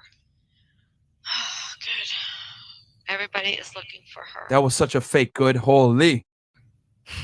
Are we going to be able to find her, do you think? I hope we can, Mom. Now, I didn't get a chance to ask Lee. Can you look up a little bit more? Raise your eyes up a little bit. There you go. So now, look straight up so I can look into your eyes, darling. Thank you. I need to do that. It's okay to cry, Casey. It's all right. Because even the mom now is trying to figure out, like, yo, is this my daughter? Like, let me look into your eyes. Like, yo, how do you not care? So, like, what the hell's going on here? Your dad is wearing a t-shirt with your daughter's face on it, trying to find them. We've done a bunch of interviews. The detectives are going crazy. We haven't slept. We're trying to find Kaylee. Like, why are you looking down? What's going on here? And it's not until she asks her this question that you see this response. Love. We've all been crying. Setting aside morality and ethics for just a moment, Casey at this point would be emotionally exhausted. She had been sitting in an isolated jail cell for almost 2 weeks as the entire world was turning against her. Anyone in her position, guilty or otherwise, would be at near breaking point, and her composed exterior now finally slips. She, for a brief moment, allows herself to be vulnerable, and for perhaps the first time, expresses the pain of her situation. This is one of the few moments where Casey's true self is on display. Of itself, it's a touching moment between a mother and daughter. Yet if we add in the context of the surrounding elements, she is only expressing this pain for herself. Just a moment ago, when she saw her deceased daughter's face on her father's shirt, none of this emotion came out. Casey, I want to ask you just a couple questions. Good. The rest of the visit is extremely bizarre. Casey's parents try to extract any information they can about Kaylee's possible whereabouts, and each time are essentially dismissed by Casey as if they're asking pointless and irritating questions. Do we have any pictures of Sandy's apartment?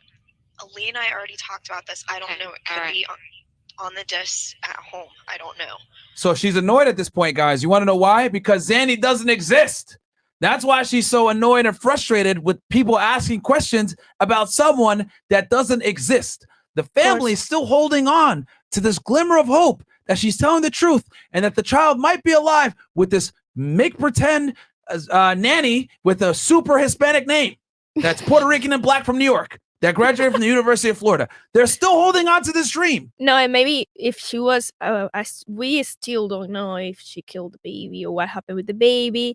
But if she already knew the baby was dead. She's just frustrated because she knows the investigation is gonna go anywhere. Exactly. That's another reason why, because she knows the baby's not alive. She knows that Zanny doesn't exist, and they keep asking her about it. At this point, guys, she's probably been asked hundreds of times, "Where's Zanny? Let's find her. Where's your daughter?" Etc. Because they don't know that she's dead yet. We have the benefit of 2020 hindsight, but everyone is looking for this girl because they actually believe this deranged mother that she got kidnapped by some super Hispanic Zanny granny that's from New York. What is your, I can't get into your, I gave Lee everything already. I gave Lee all of the passwords, everything we could possibly think of all over again. I want to get some video clips off Kaylee because the video clip with Grandpa is really helping people. Still pictures don't show. No, they don't show personality. Right. And we need to... That's a key distinction. Emotion fades when speaking of her daughter. Mm-hmm. And also, guys, do me a quick favor. There's 1,700 plus y'all. Well, actually, 2,000, including the Twitch people. Do me a favor, man. If you're watching on Twitch, open up a tab. Go on YouTube, Feta1811. Watch it on YouTube. Like the video. Subscribe to the channel. Like I said, we're in YouTube jail for a week, guys. And we got to get back in the algo. So do me a solid. Like the video, guys. A bunch of y'all watching, supporting. Love you guys. Like and subscribe to the channel for more breakdowns like this, man. Show her personality. So I need to make sure we get that password. Yeah. I gave Lee the password. Please look up, sweetheart. I need to see your eyes. I want to be able to look at you guys too. I can't look at you and look at the camera. The reason why the mom is asking for her to look her in the eyes is because she wants to believe the fantasy that Casey has painted about the Zanny Granny, aka Zenaida Fernandez Gonzalez. Zenaida Fernandez Yeah, Gonzalez. the most Hispanic name ever. She wants to believe that her granddaughter's still alive. She wants to believe that this mystical woman kidnapped her. Basically. So she wants to look into her eyes and feel that comfort. And Casey can't look her mom in the eyes because she knows she's lying. She knows. Well, you don't have to look at the camera. Look at me. I'm looking at you. Okay. You're sitting very low. I know. Look at how annoyed she is. The exchange switches back and forth from inquisitive and challenging to sympathetic and loving, and every time her parents stop inquiring over the case and show that they still care about Casey herself is when the tears come out. Do you want to speak to your father now? Sure. Okay. Hey, gorgeous. Poor How dad. you doing? Yeah, and you guys are going to see how they flipped things on the father, which is quite frankly a travesty. But we'll get into that as well. I look like hell. Well, you know something? You really need to keep your spirit high for all this. I haven't been crying while I've been in here. Well, I've been you know trying something? to read books and do other things to keep my mind off of stuff. Well, you know, I want to be able to reach out and hug you and give you the big Papa Joe hug. But you know, we got to get that little girl back any way we can, and we're doing everything we can. My only concern. I gave Lee a statement. I want him to speak to whoever in the media, give them a statement specifically from me. That's going very to give them important. an exact quote. Every time Casey's parents mention that people are willing to help with a search, Casey dismisses their credibility and even attacks some of their characters while she's at it. Tara? Tara from Michigan. You mean Mark's psycho ex-wife, Tara? Yes. Listen. People like Tara, people like Jesse who are maybe trying to help, even Christina, God bless her, don't know what the hell they're talking Jesse about. was her I want ex-fiance. you to know, I want to take your pain away from you. And you want to give them a little bit. So Jesse was who? Her ex-fiance? Yeah. So he even joined in.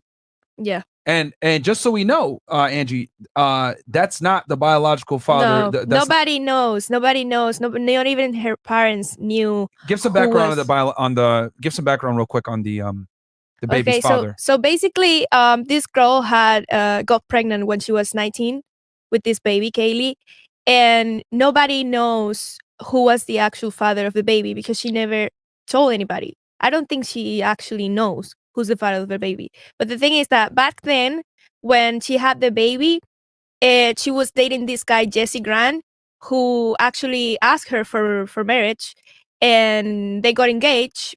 But then later, I think after the baby was born or something, he was committed with the relationship. He wanted to father the baby and everything. He was very committed and in love with Casey. But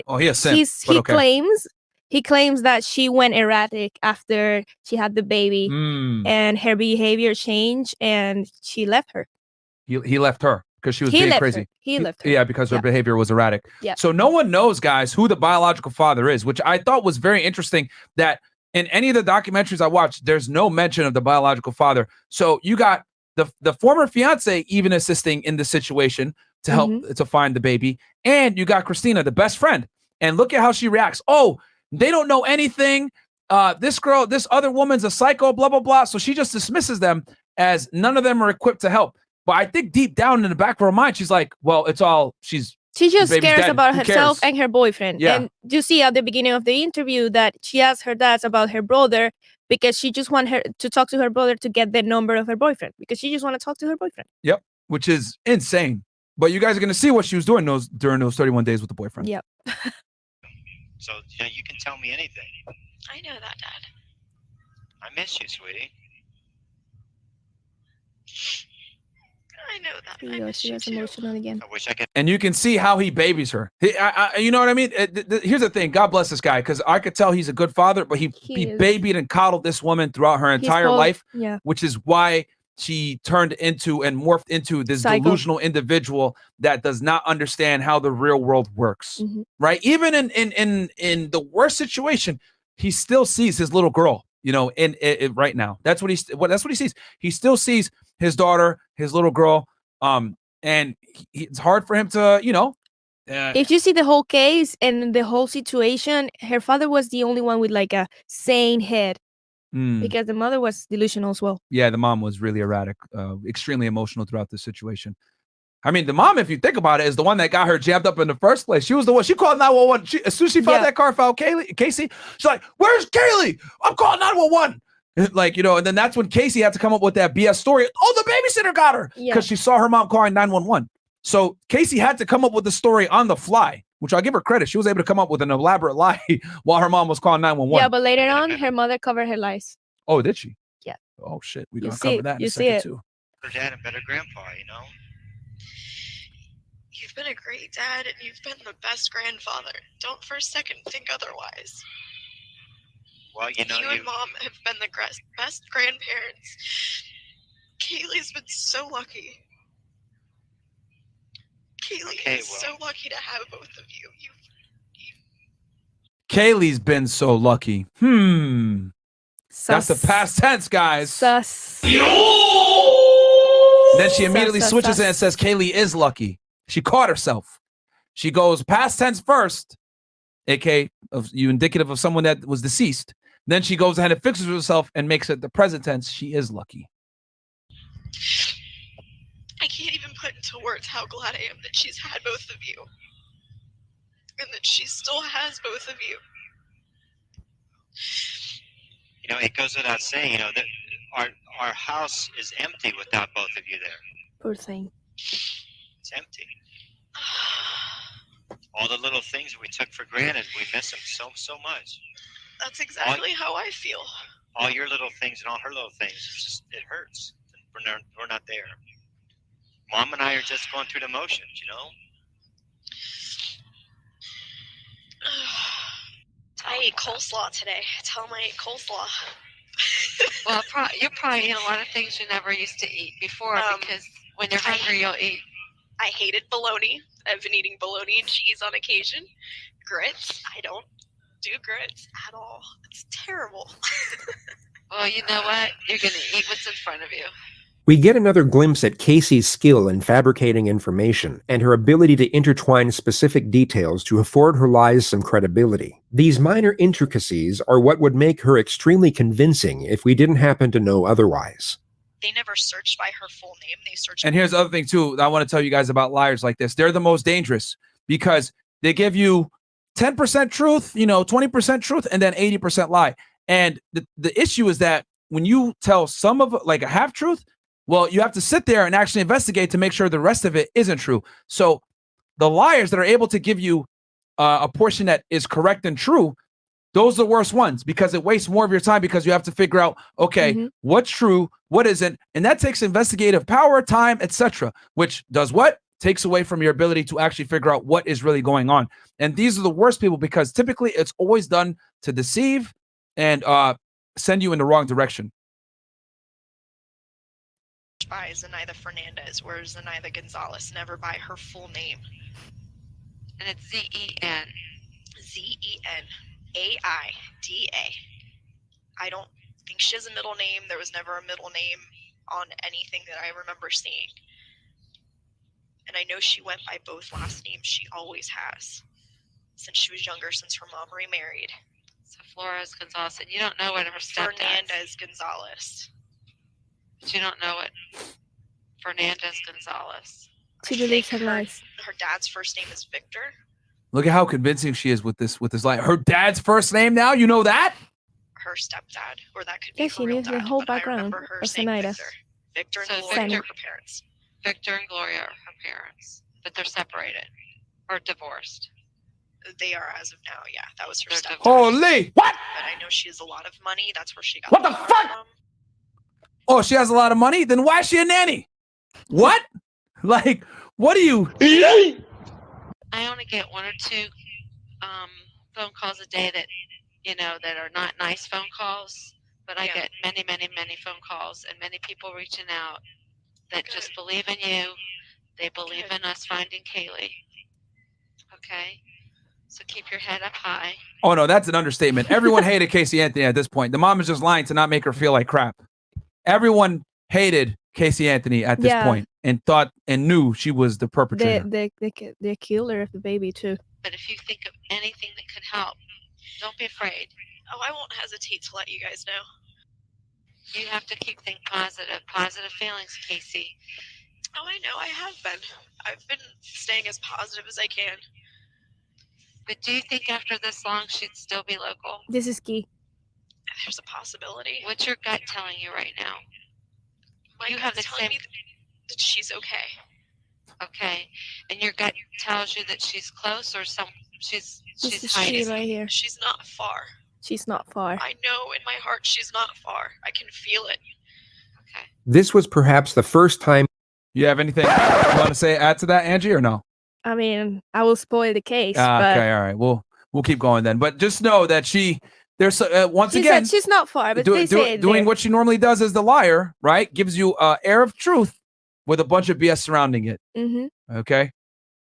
Casey told the truth when speaking of her daughter's whereabouts, as she indeed wasn't that far away. Her attorney, Jose Baez, eventually managed to get her bail, and Casey was fitted with an electronic monitoring device and released on August 21st. She had spent just over 1 month in custody. 2 months later, police were granted permission to arrest Casey on the charge of first-degree murder. She also, guys, had a bodyguard during this time because obviously there was a lot of national news on this situation, and a lot of people wanted to hurt her because at this point there was outrage all over the U.S. And let me see if I could find the part here where they had the bodyguard. They actually interviewed him, and he revealed a telling piece of information. It's right here. Bam. Absolutely. And in this particular case, it left this jury scratching their heads. Tracked down the bodyguard who was assigned to watch Casey's every move when she was released on bail for 8 months in August of 2008. He was witness to every private moment the Anthony family shared while their daughter stayed in their home. Now, let me also let you guys know that typically this is not common to have a bounty, a bounty hunter be a bodyguard as well. But you guys got to remember that when they probably have to put up a significant amount of money, right, to go ahead and get this woman out on bail. And typically in the United States, I know we got a lot of international viewers, so I'll break this down for y'all. When you get a bail, guys, right, let's say your bail is set for $100,000, right, which in this case, can you look it up real quick, Angie, how much it was? But when you get a bail, $500,000. It was $500,000? Okay, so perfect. So it was $500,000. That means that Casey has to come up with 10%, typically, between 5 to 10%, depending on where you at. So she had to come up with, $50,000? Right? Yeah, that's 10%. So yeah, they come up with 50,000 and then they come up with the other 90%. Right? My math sucks, but you guys get the point. You come with that 10%, they give you the other 90. So obviously you got this much money into the situation. You're going to make sure that they show up to court and nothing happens to them, because if they die or they don't show up to court, you don't get your money back as the bail's bond company. You know what's funny? She was arrested. She was arrested after. I mean, she got bailed in that case, for a but she short period of also time. was arrested as well. Yeah. Because she was faking like checks. Oh, really? Yeah. Oh, wow. She also got arrested for that as well. Okay, so they got her for the murder one, and they arrested her for some kind of fraud. Okay, so that, guys, is why the bail's bondsman also doubled as a bodyguard in this situation to protect their investment. Because if she doesn't show up to court or if something happens to her, they lose their money. The guy that I worked with facilitated the bond being put down to bail her out of jail to make sure nothing happens to Casey. All the crazies that were out there at the time, or even something that she might do, hurt herself or take off or whatever. I mean, it's mainly the liability of the bail bond. You were there from the moment she got released, is that right? Correct. What was she acting like? What was her demeanor when you first saw her? Well, when she got in the car, she was kind of somber. Just there wasn't a lot of talking from the jail to the house. So you stayed in the house, is that right? Correct. And what was your observation of the interaction between Casey and her parents, George and Cindy? Cindy made it kind of clear from the beginning of. All right, real quick, guys. I know some of you guys were asking about the calculation, inflation calculator. So I got a CPI inflation calculator for y'all right here.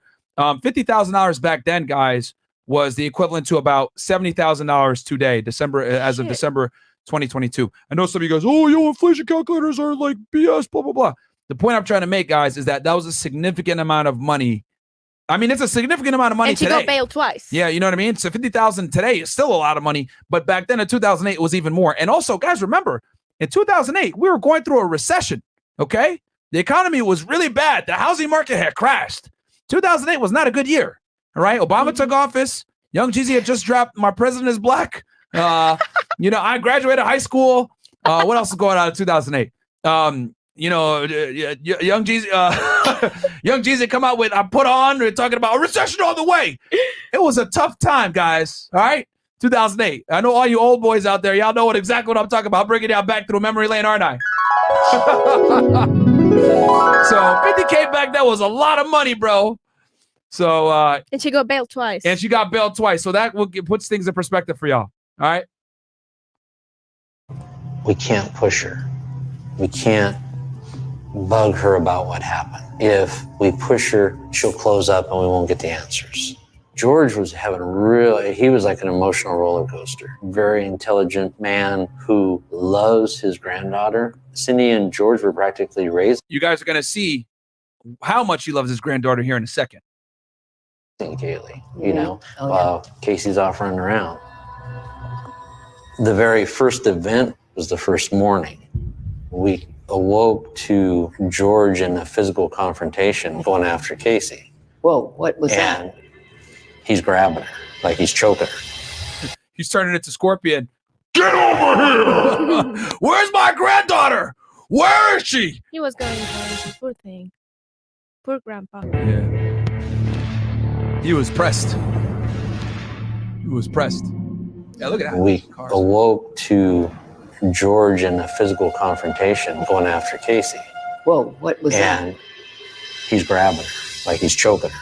He wanted to know what happened. He wanted the real story. Where's Kaylee? Immediately the house erupted and Cindy threw him out of the house. Said, you gotta go.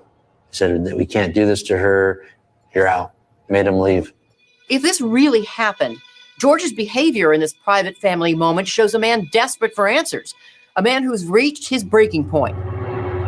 Casey's chat saying W Grandpa. I agree with y'all, man. W Grandpa in the fucking chat, baby.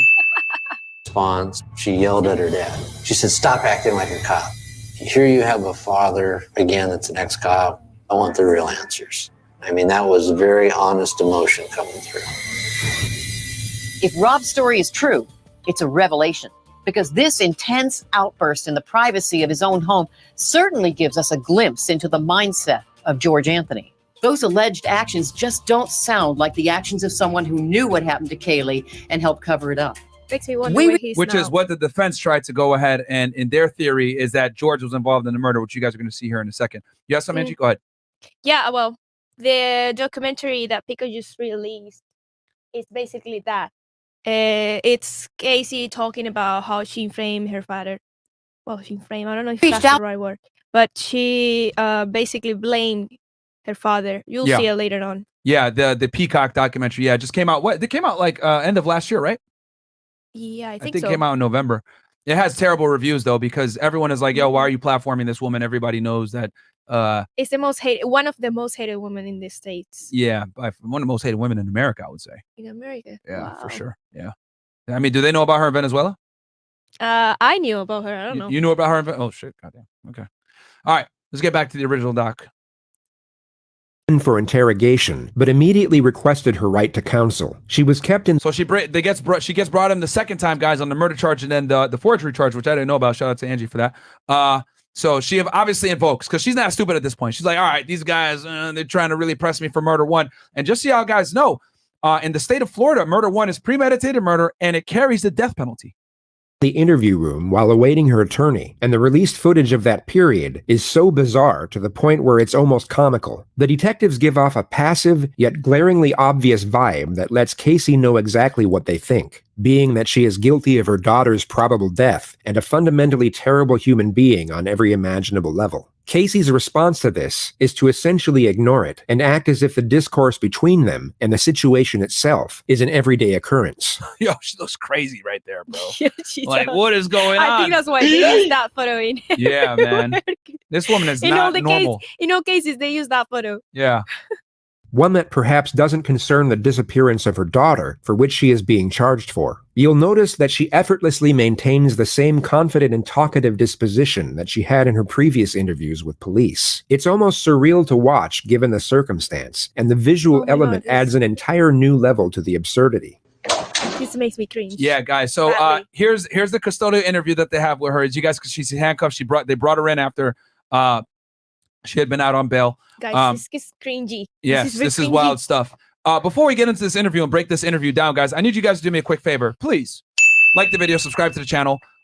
We got 1,900 of you guys watching on YouTube, and we got another 200 or 300 of you guys watching on Twitch. So again, as you guys know, we're in YouTube jail for about a week. We got, hit with a strike, so we couldn't post anywhere. Fresh and Phil will be back on live tomorrow. We got Charleston White coming, and we also got an after-hour show for you guys. It's going to be lit.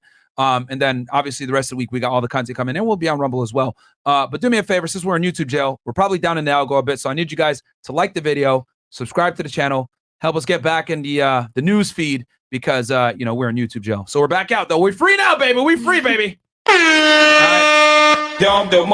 right, let's continue on. The first segment of footage shows the arresting officer waiting with Casey for the lead investigator to arrive. He initiates the conversation by bringing up the subject of Casey's parents. He asserts that he's worried about them, but the actual message he's putting across is that he essentially knows Casey is guilty and that she isn't fooling anyone. It's an indirect yet obvious accusation. Okay, so real quick for you guys. Okay, so this is very common. As you guys can see, look at what the detective is wearing, okay?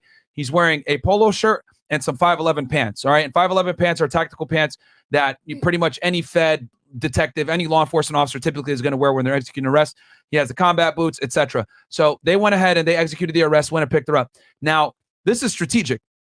Since he's the one that arrested her, more than likely he was the one that cuffed her up. He was the one that read her original rights when he saw her and put her in the car, etc., and gets her, because obviously it's a sucky situation. She's in cuffs, etc. So he's, hey, you have the right to remain silent. Anything you say could be used against you, blah, blah, blah, blah, right? When you arrest her, reads it off the Miranda card, transports her to the thing. His job is to soften her up and make her feel a little bit more comfortable even though the situation sucks. So he's sitting there with her so that she has some semblance of someone that she can sort of identify with / that's kind of built rapport with her. And what you guys are going to see right now is he's going to take a more, I'm on the outside, I'm not involved in this situation, I was just brought to arrest you, I don't really know too much about this case, etc., even though he probably knows a lot about this case, but he's trying to be the rapport builder so that when the lead investigator comes in and he's going to be a way more, accusatory in their nature in the interview, there's a little bit of comfort in the room to some degree. So, and I used to do this all the time. Like, I'd be the arresting guy, I'd get the fucking guy, especially with pedophiles, when I used to go pick up because I never actually did the pedophile cases. I would be the one to go ahead and arrest them because in Laredo, Texas, I was like one of the younger agents. So I was always there on arrest teams. Sometimes these guys were former law enforcement, military, whatever it may be. They're, so you would always want people that were able-bodied to execute these arrests. So when you get them, I'd cuff them up, blah, blah, blah, put them in the car, transport them to the office. I'd be shooting the shit with him. You know what I mean? You got to identify with these sick bastards sometimes. And my job is to kind of soften them up, shoot the crap with them. Hey, man, it's not my case. I'm just here to pick you up, bro. It is what it is. Here's the arrest warrant. It's not personal. I'm just getting you. All right. And then we're shooting the stuff. Hey, what kind of music do you want? I'll play whatever you want on the radio, or you want to listen to a podcast, all that. Right. And we're having a conversation. Hey, you want to stop to get some food? I'm doing all that. Right. And I'm softening them up so that when I bring them to the office, right, the actual case agents are there ready to interview him. Right. So I bring him in. Hey, here you go, man. These guys got some questions for you. It's good talking to you. My name is blah, blah, blah. Later. I'll be outside if you need me, right? And I'll sit around for a bit, whatever. And this is all very important, guys, because this is a traumatic experience a lot of times. So when you're dealing with a criminal, They need someone that they feel like they can kind of talk to or they can trust. And it's happened before where I brought someone in, I was polite to them, I was nice to them, and then the interviewing agents, right, will be kind of mean to the guy. Hey, what the hell? Give me the facts. Blah, blah, blah. Right? And they're like, man, I don't want to talk to you, bro. Bring that other guy in that brought me here. He's cool. I want to talk to him. And then they'll bring me in and I'll do the interview, right? And it might be for a case that I'm not even really involved in like that. I was just on the arrest team, but I had built rapport with him to the point where they're like, you know what? I want to talk to you. You're cool. I know I'm messed. I know y'all got me dead to rights. I know I'm effed in this situation, but you know what? Let me at least get a little bit of power here and talk to someone that I want to talk to. And my thing, guys, was when I arrested people, right? My job is to take away your liberty, not take away your dignity, right? I was pretty respectful most of the time when I dealt with these crooks. And that was really good for building rapport. So it would happen often where I'd be on an arrest team and they'd call me in to actually do the interview. And it'd be crazy because it'd be like a crime that I'm not too familiar with. It'll be like some, counter proliferation, right? Which is, exporting arms and stuff like that. I had never really, like, HSI investigates those cases, but I was like a drug investigator. Like I was doing drugs and human smuggling and I did firearms and stuff like that. But it was like smuggling of firearms, like with Mexican cartels, not like, Iran and all this other stuff and, dual use items and night vision goggles, all this other stuff. Like that gets really complex once you get into it. So there's been situations where I'm like, okay, I'm just like taking a notes here, trying to figure out what's going on. But the guy wanted to talk to me more. So that happens. And this is the beauty of building rapport with the criminals, etc., which is what this guy is doing here. So, hope you guys enjoyed that little breakdown for you guys aren't going to get this kind of insight anywhere else on YouTube. So go ahead and like the video. Before I play this, Angie, you have anything for the people? No. No? This is very important. Yeah. The interview. Some of what I said to them probably offended them because I told them that if I find out something that you don't want to hear, I'm going to tell you anyway. Well, honestly, they'll respect that. That's just, the type of people that they are in the same way. I know they are. It was never my intention to piss anybody in your family off. I'm not in it to get a conviction. I get nothing out of it. I get zero. Exactly. You have a job you're trying to do. I've found a few and I've not found a few and it sucks both ways. Yeah, I agree. So it is what it is. Where I get sideways with people tends to be when attorneys get involved. I've heard most people say that. They don't like attorneys very much. I have many family members that are attorneys. I have no problems with attorneys. What I have problems with are, at some point, we have to set aside the rules and we have to find kids. And you know what? So be it. That's why I told you in the car. If you tell me anything now. See, that's why I told you in the car. So he's building a report for a while, guys. I'll get up and say, yep, I heard it and she'd already invoked it. We can't use any of it. That's just the way it is. That's all that matters to me. Yeah. Okay, translation, guys. Okay. So what he basically said there was they're willing to lose the investigation to find the kid. And what I mean by that is if she invokes, right, and she says, I don't want to talk to y'all, and then she goes ahead and says something, right? I mean, that could be considered a spontaneous utterance or whatever. But if they ask her a question, right, an incriminating question, let's say she invokes, and then they ask her, well, where's the kid? And she answers, well, she might have a grounds to be able to say, oh, well, I had invoked and you guys asked me incriminating questions that can't be used against me. And she would have a strong case with her defense. Obviously, that's up to the judge and the court, etc. But that goes to show the nature where, the case is one thing, but we're more concerned with finding this child. Is this child alive? Where's this child going at? Even though they had charged her for this point at murder one. So, this is kind of where you're at a crossroads where what's more important, sticking to charge or finding the kid? And this guy, right? I mean, it's not his case, which kind of explains why he doesn't, give a shit. He's more concerned with finding the kid, which rightfully so. That's the way it should be, right? So if you walk, but we find the kid, it is what it is. We'll take that, right? And that goes to show, guys, like, when it comes to finding children, that's always the number one priority. We don't care about sticking a case on someone if you can find the kid, even if you have to violate their rights a little bit to do so. And I hate to say it, like, I hate that comes off so horribly, but they would rather have her invoke, right? Ask the incriminating question. She answers it. They find the kid. She walks. They'd rather that. You know what I mean? Because finding a kid is a W for any police department. That's better than getting a murder charge. The detective here has Or a essentially kidnapping case, essentially. just asked Casey for the information he knows she has about her missing child. Rather than retaliate and refute the blatant accusation, Casey continues with her sharp responses of accordance, as if to say, I agree. F.A. writes, find the child. I agree with that 1,000%. I agree. So that's the number one priority. You know what I mean?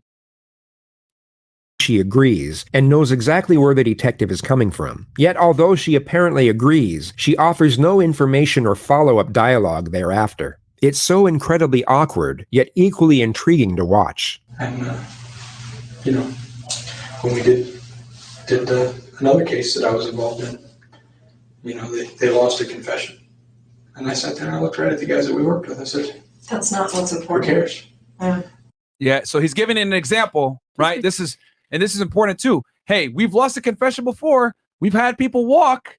So you could tell me, right? You could tell me, because remember, guys, she invoked at this point, right? So she said, I want a lawyer. So he shouldn't even really be talking to her like this at this point, but that's how much they want to find the kid, right? We found her.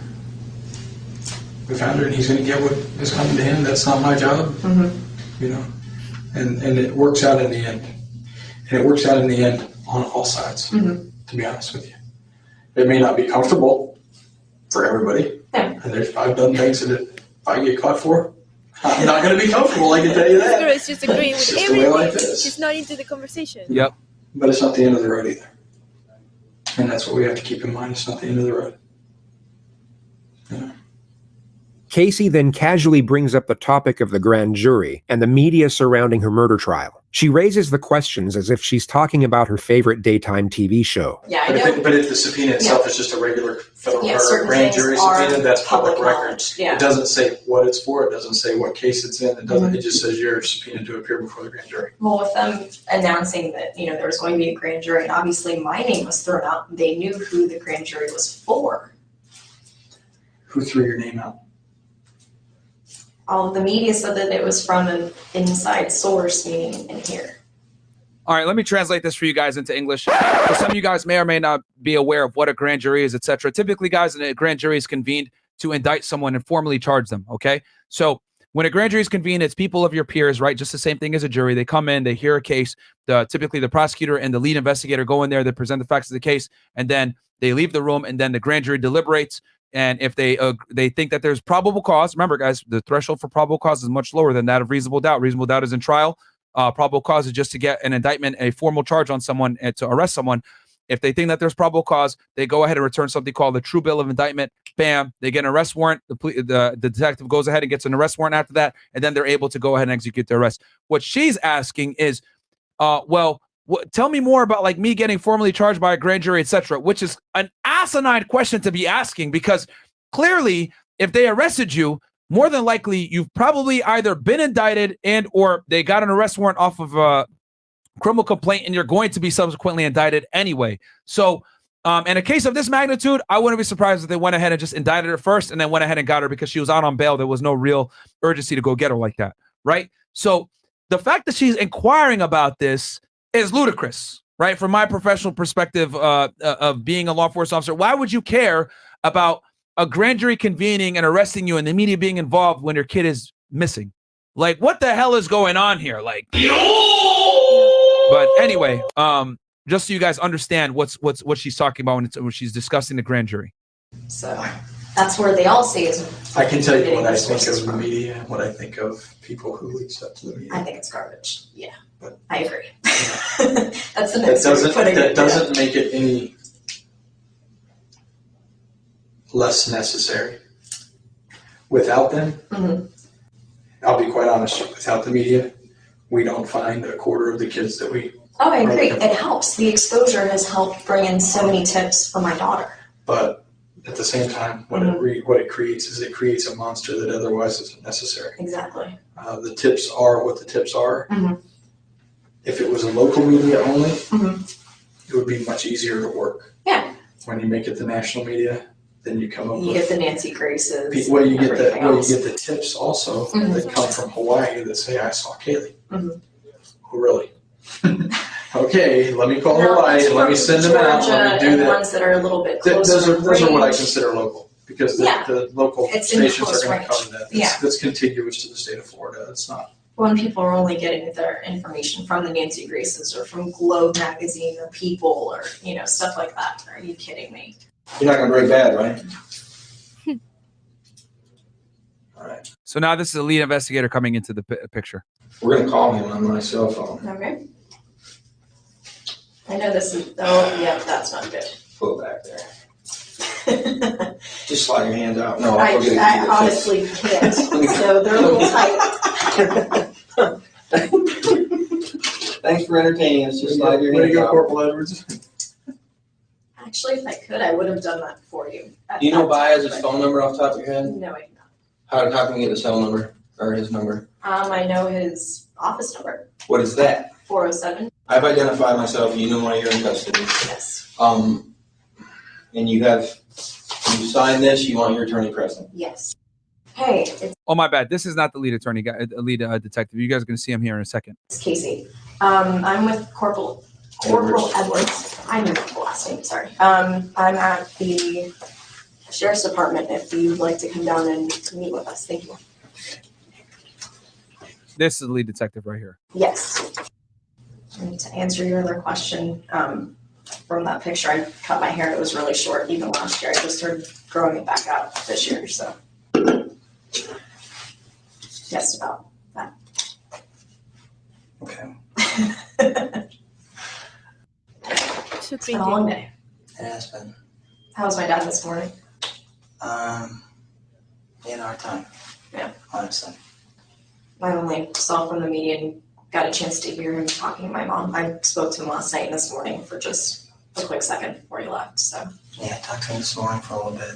He was with Mark, and he was really struggling. I mean, I can imagine he was having a hard time.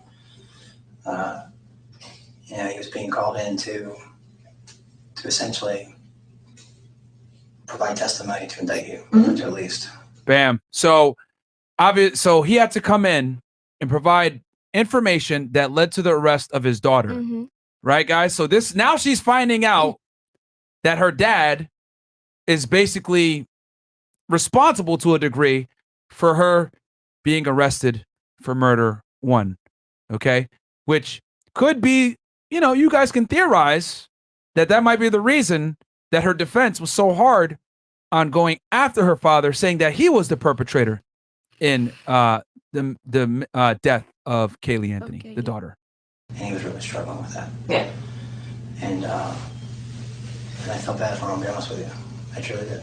Well, I even told him last night. I know he was subpoenaed and under the law he had to answer whatever questions were asked him, and I told him to do what he had to do. Imagine you were Casey, but void of any wrongdoing whatsoever. Your daughter was kidnapped 5 weeks ago, and now a detective who thinks you're the culprit is relaying the agonizing moments of your father providing information for your arrest. No matter how stoic or self-controlled your nature, you would most likely be in tears or completely enraged at the overwhelming unjustness of the situation. You anxious about today at all? I have been.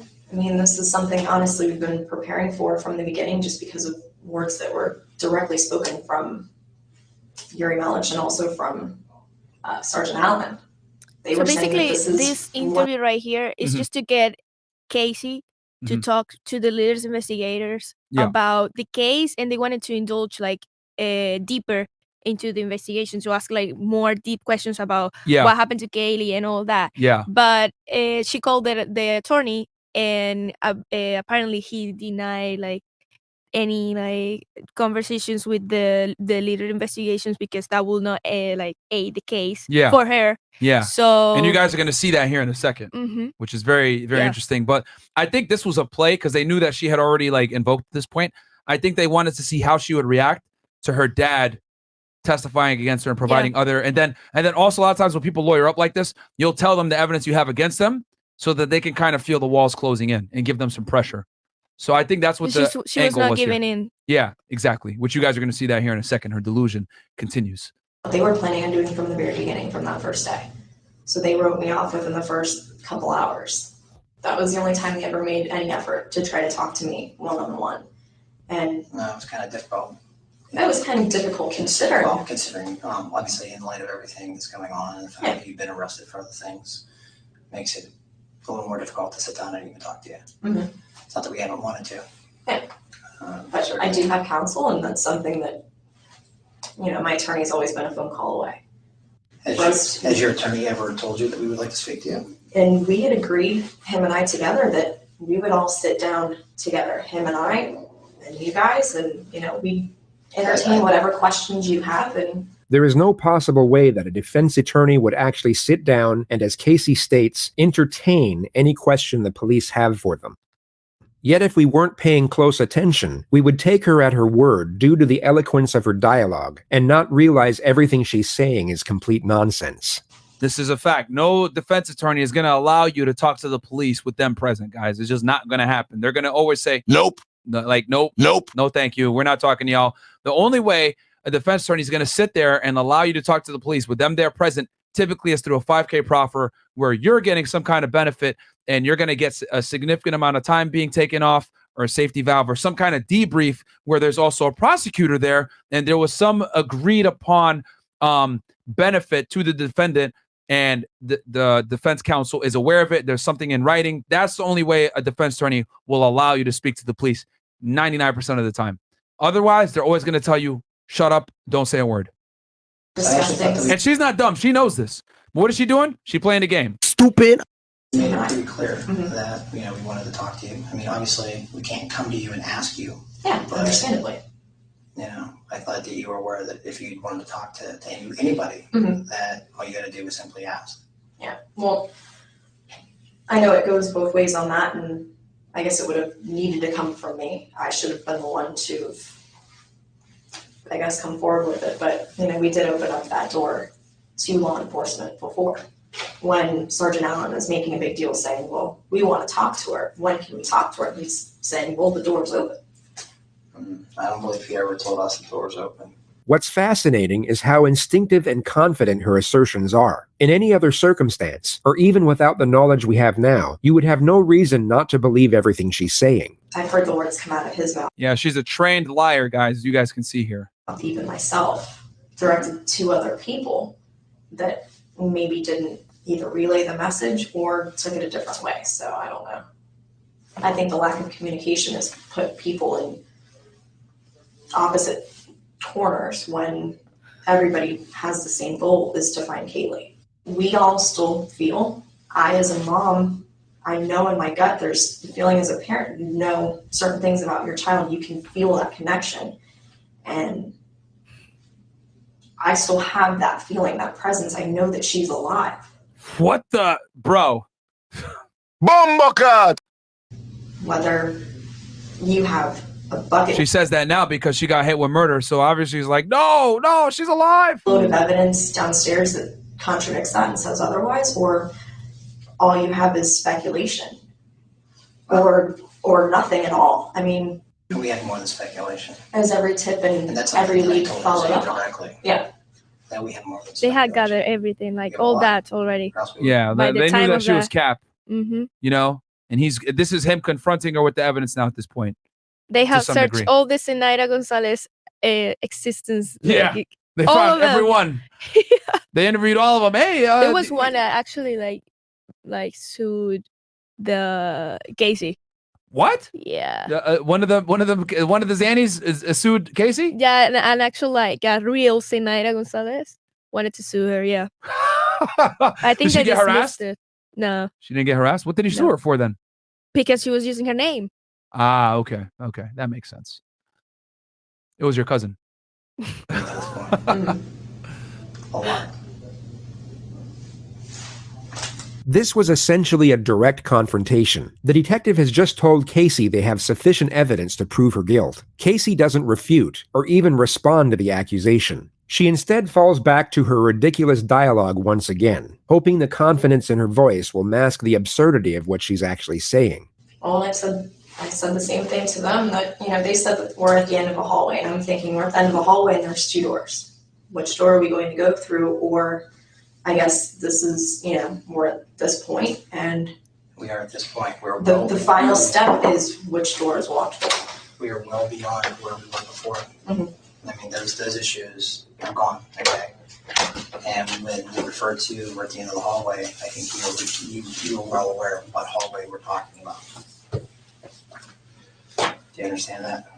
Well, so there's no question, I guess.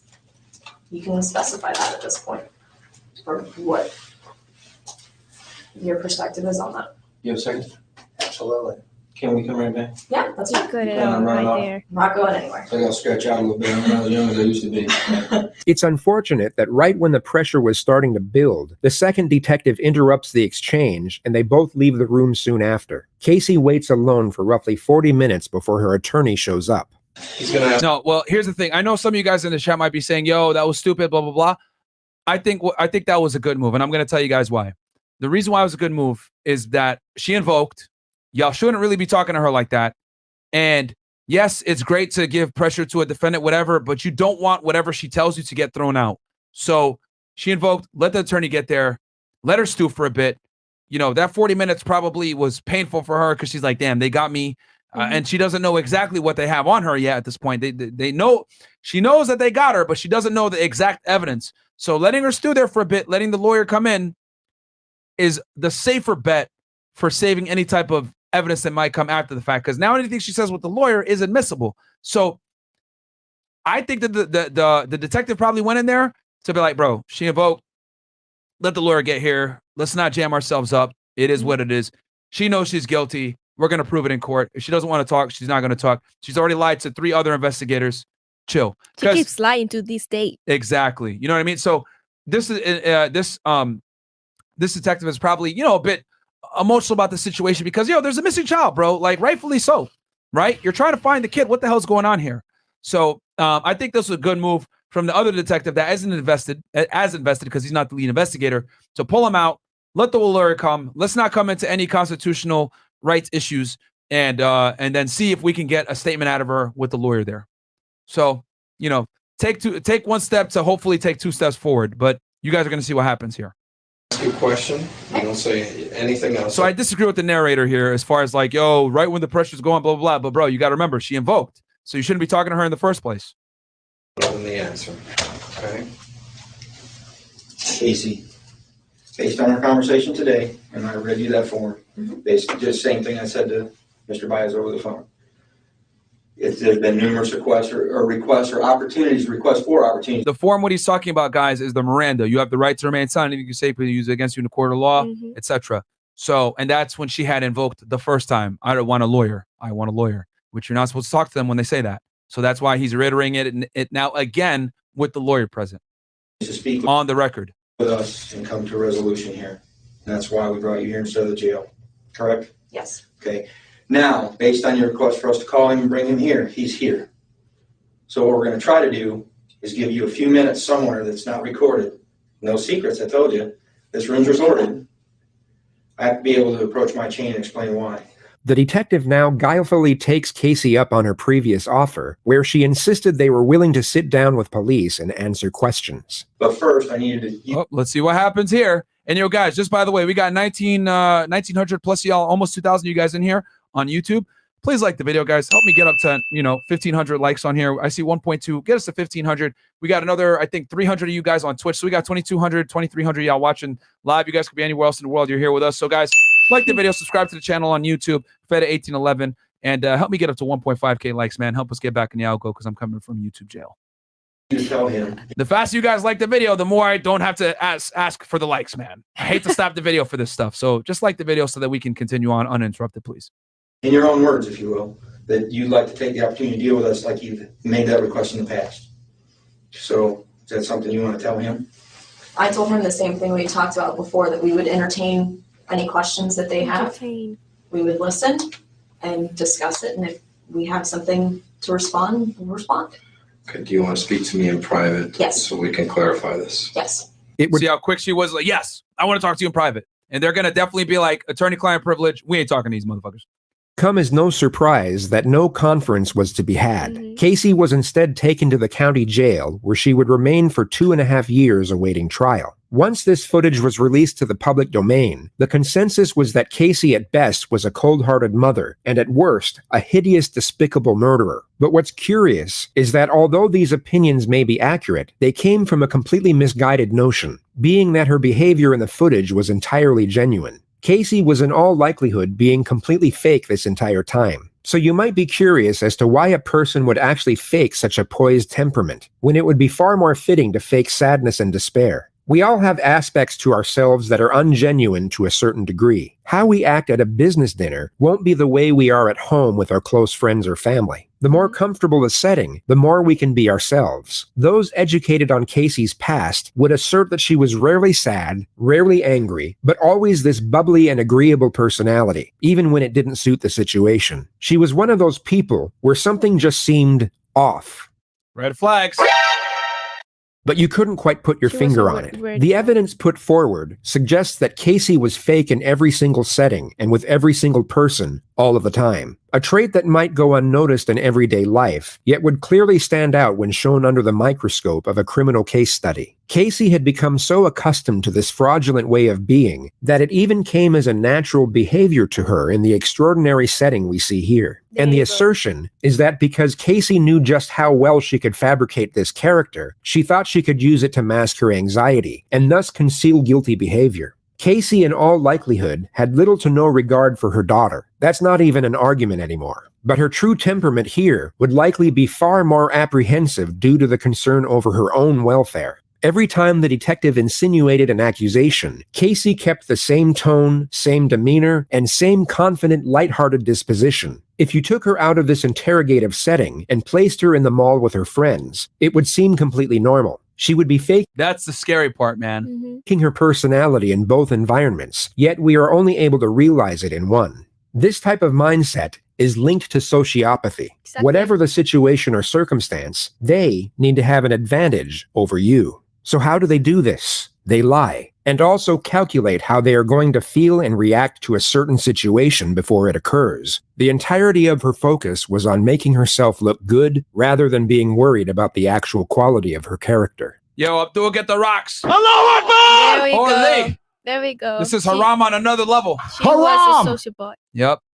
Casey, in a nutshell, was an inauthentic person, long before she ever gave birth to her ill-fated daughter. And her skill at deception alongside her manufactured personality is arguably the most terrifying part of this entire case. On December 11th, 2008, just under 5 months since she was reported missing, Kaylee's skeletal remains were discovered in a swamp less than a mile away from the Anthony household.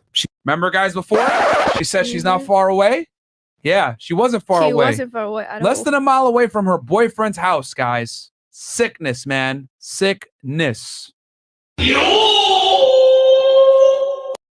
She was wrapped in a Winnie the Pooh blanket and then placed in a canvas laundry bag. Duct tape was discovered around the nose and mouth area of the skull, and her death was ruled a homicide. Prosecutors in the case then announced they would be seeking the death penalty. There were a multitude of rightfully so discoveries made in the lead-up to the trial, and many believed it to be an open and shut case due to the damnatory nature of the evidence. On the last day Kaylee was seen alive by anyone other than her mother, and the day many believed she was murdered, Caylee Anthony made the following internet searches. Guys.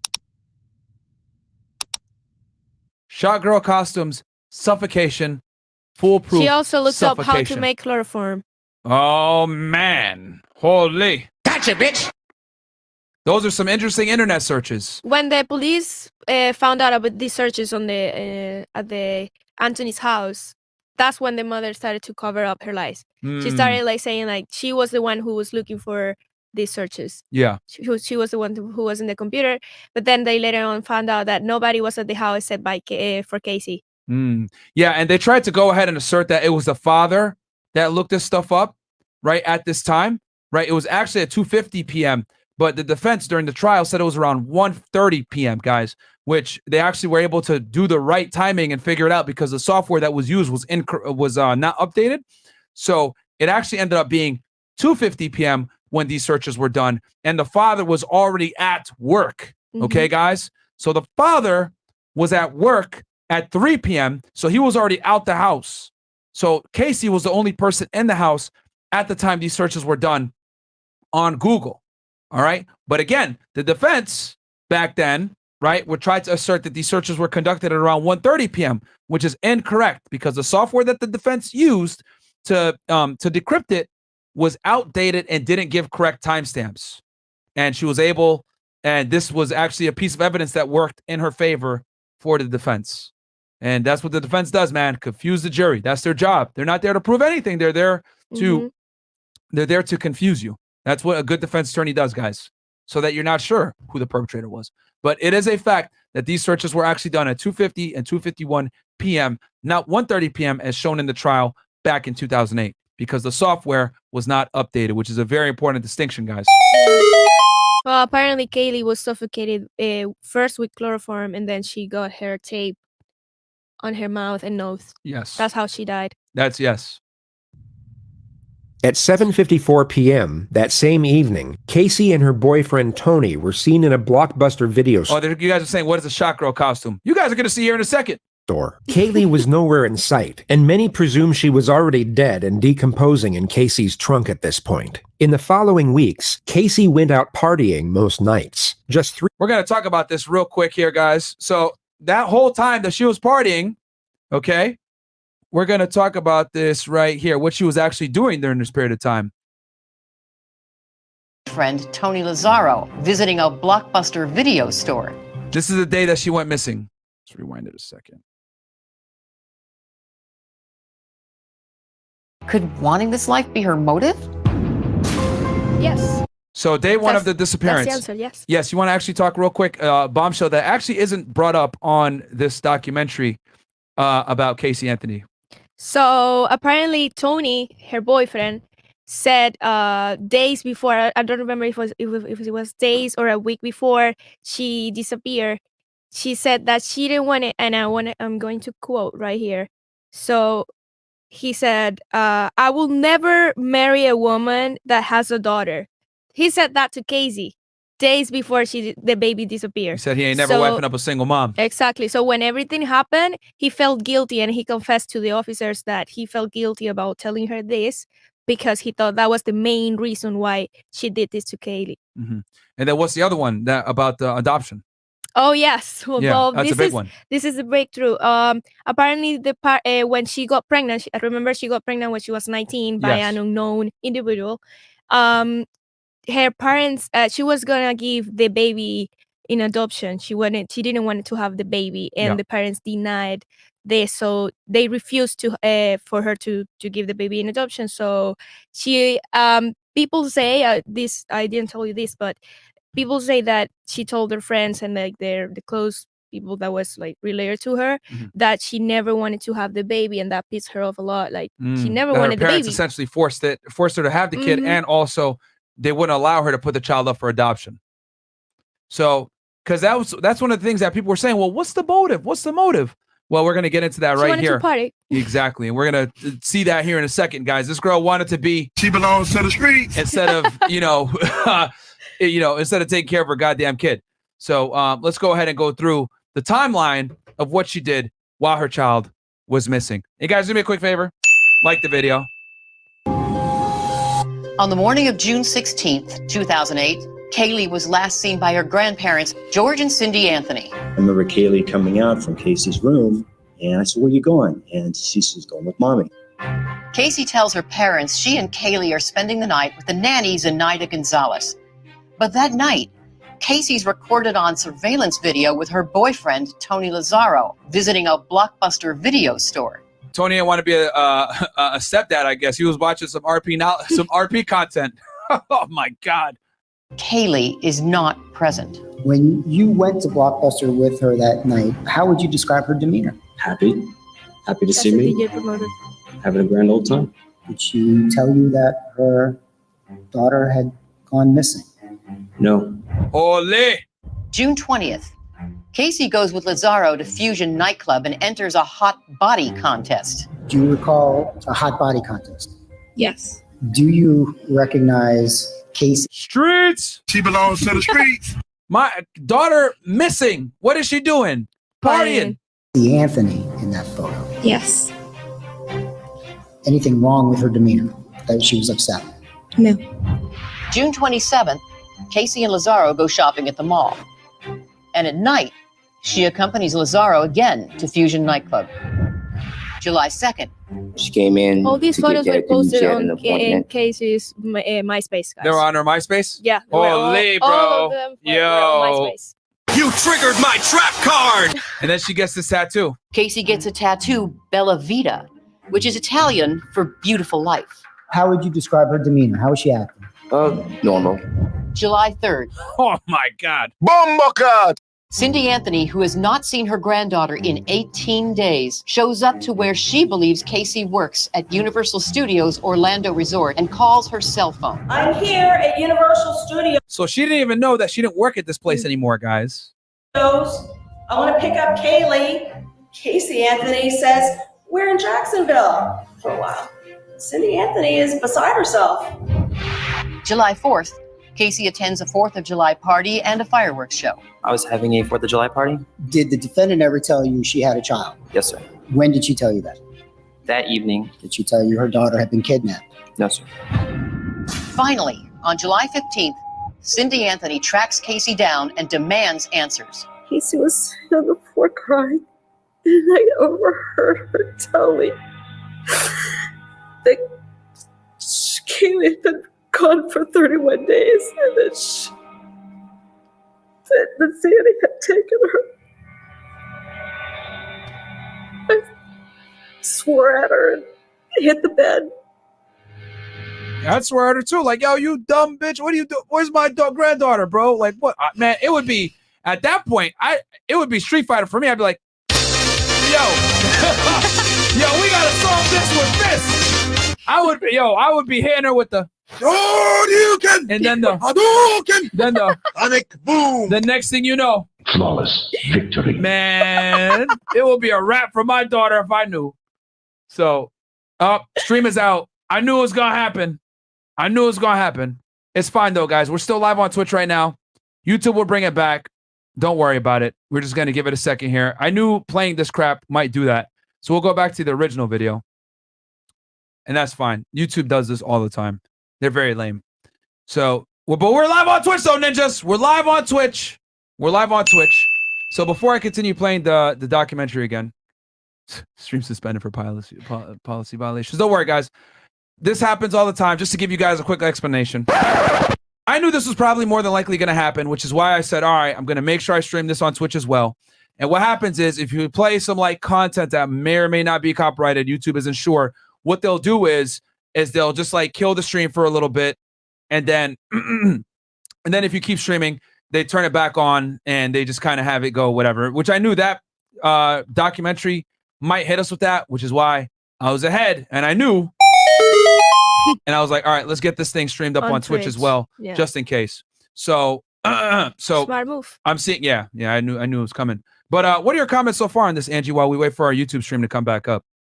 What are my comments? If you have any, besides YouTube being well, L2. Basically, I have like a general conclusion about this girl, and it's basically probably what everyone thinks and what everyone may agree with me or not. But yeah, this girl was delusional. She just wanted to party. She never wanted to have a kid. So she went to the easy, like, end.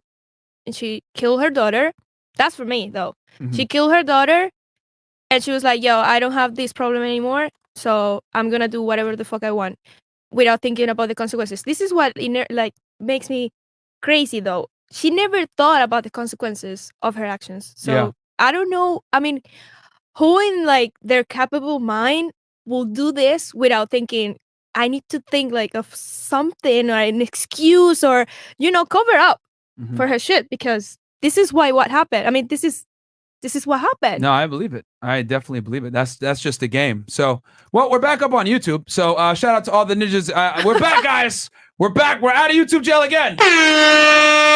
I knew this was going to happen, man. I was prepared that this was going to happen on YouTube. So don't worry, guys. We didn't continue on the documentary. As y'all know, we were having some fun with the Street Fighter sound effects.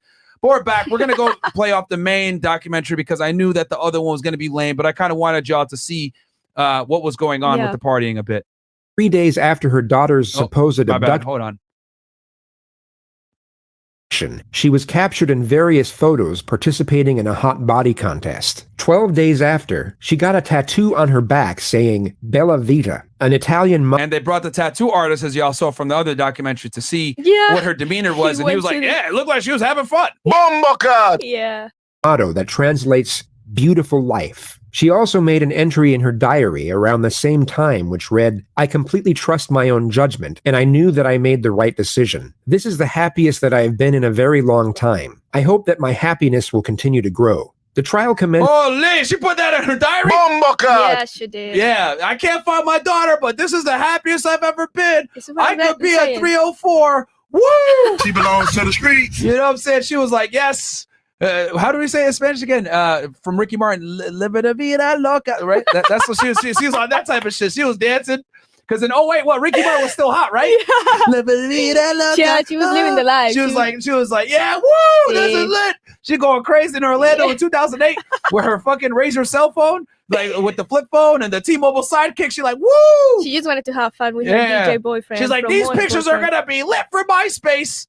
Yo, man, this is the beginning of social media thottery right here with Caylee Anthony, man. Y'all are witnessing it right here. On May 24th, 2011. The gist of the prosecution's argument was that Caylee suffocated her daughter with duct tape and then placed her in the trunk for a few days before disposing of her body in the swamp. The motive for the murder was the primary focus during their opening statement. This isn't just a case about Caylee Marie Anthony. It's a story about Caylee Anthony as well. Caylee Anthony was born on August 9th of 2005. It was a Tuesday. And Caylee lived nearly every day of her life on a quiet residential street in Orlando called Hope Spring Drive. Caylee Anthony, Caylee's mother, appeared to all outward observers to be what her parents thought she was. A loving mother working hard to provide support for her daughter. But as the evidence in this case and the investigation into the background of Caylee Anthony will show, that was an illusion. On Monday, June 16th, Cindy Anthony goes to work, as I've described, sometime between 7 and 8 a.m.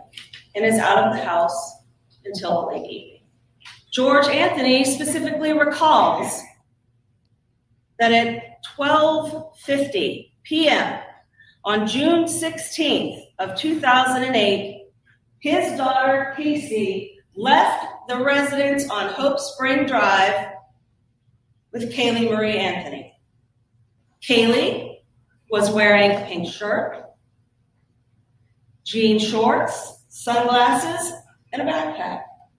Which they found the clothing on the body, well, the bones in this case, because remember, guys, this is 5 months after the fact, so animals and everything had gotten to her, unfortunately. So, but they were able to find the clothes, and they were able to link the clothes back to the house that Caylee Anthony lived in. So there was no doubt, and the DNA, everything else, they were able to positively identify the bones as from Caylee Anthony. And George Anthony, kissed his granddaughter goodbye and never saw her again.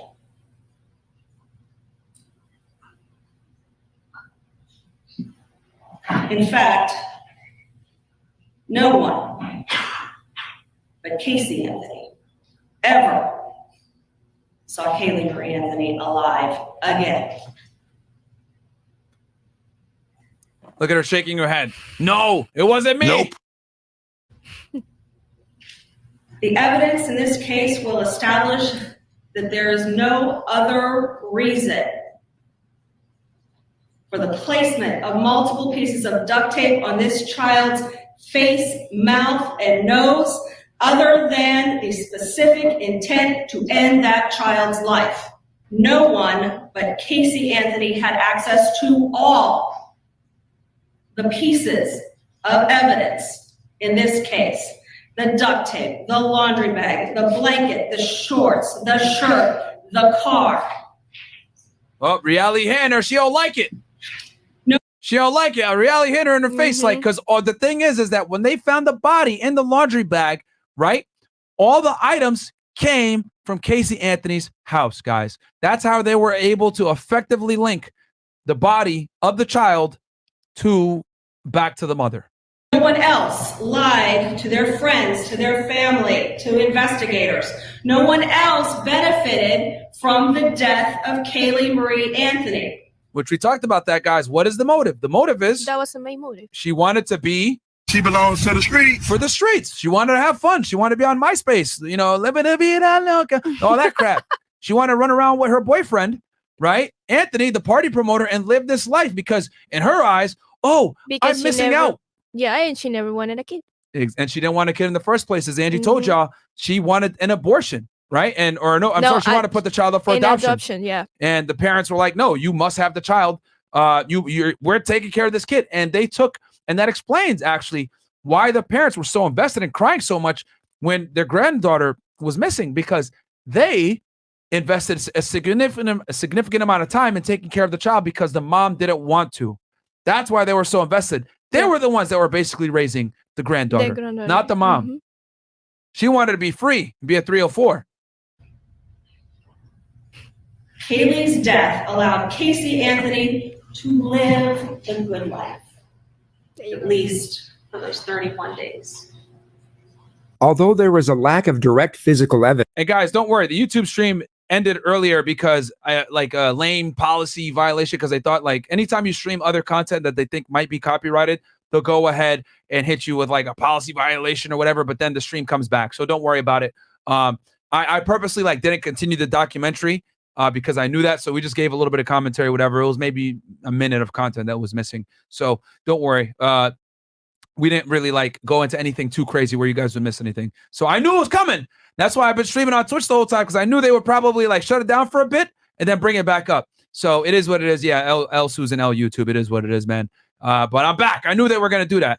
So do me a favor, by the way, guys. We got about 1,600 you guys watching on YouTube right now, and another, I think, 400 to 500 you guys on Twitch. Come on over to YouTube real quick, guys, because I'm trying to get us back up on YouTube because we're on YouTube jail for a week. So trying to hit the algo. So if you guys don't mind, if you guys want to watch on Twitch, that's cool. Just open up another tab, type in youtube.com/fed1811.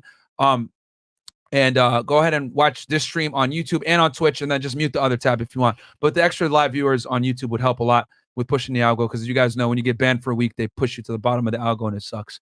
So, but yeah, I'm hitting you guys with a haymaker on this one. Y'all been asking for Caylee Anthony for a while, so here we are. Evidence tying the defendant to. And I got Angie in the house as well. Shout out to her. Because as y'all can see, she did quite a bit of research for this case. I know you guys complained when I brought other girls on that were very stupid. So I brought Anhi here. Anhi, what's it? Angelica. I brought her to help you guys out here because she actually did do a significant amount of research and wrote down notes, etc., which is why she's giving you guys some of y'all this sauce.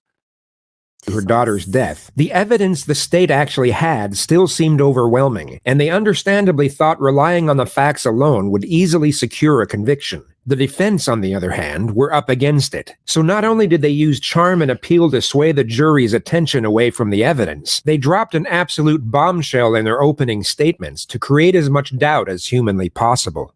On behalf of the defense. Okay, so guys, I want to make this extremely clear for y'all. The defense's job is not to prove that you're innocent. It's to prove that you could be innocent, okay? That's very important. I want you guys... The defense's job is not to prove that you're innocent. The defense's job is to prove that you might be innocent. Their job is to distract you from the prosecution's evidence. Their job is to distract you from the facts. Their job is to basically take that pure case that the prosecution is trying to make and distill it, mess it up, make it look like something else is going on and that there's plausible deniability that there could have been another perpetrator. Yeah, that is the defense's job. That lawyer deserves a shout out because he was a shark. He was a beast. Yes. And that is what this lawyer was effectively able to do. He was able to distract the jury, right? Point the finger at someone else and say, yo, I know it looks bad for my client, but it could have been them. And then bam, that's all they got to do. Reasonable doubt, guys, is all the defense has to do. All right? So I want to make that very clear.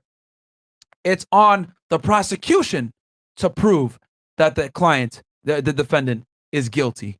The defense just has to defend and prove that the client might not be guilty. So as you can see, the prosecution is held to a way higher standard than the defense is. I want to thank you for the sacrifice that you've made in your jury service and coming here and helping us see justice. We know it's no easy task, and we intend, I'm sure both sides, on getting you home as quickly as possible once you have all of the information that you need. Everyone wants to know what happened. How in the world can a mother... And sorry for the camera quality, guys. This is 2008.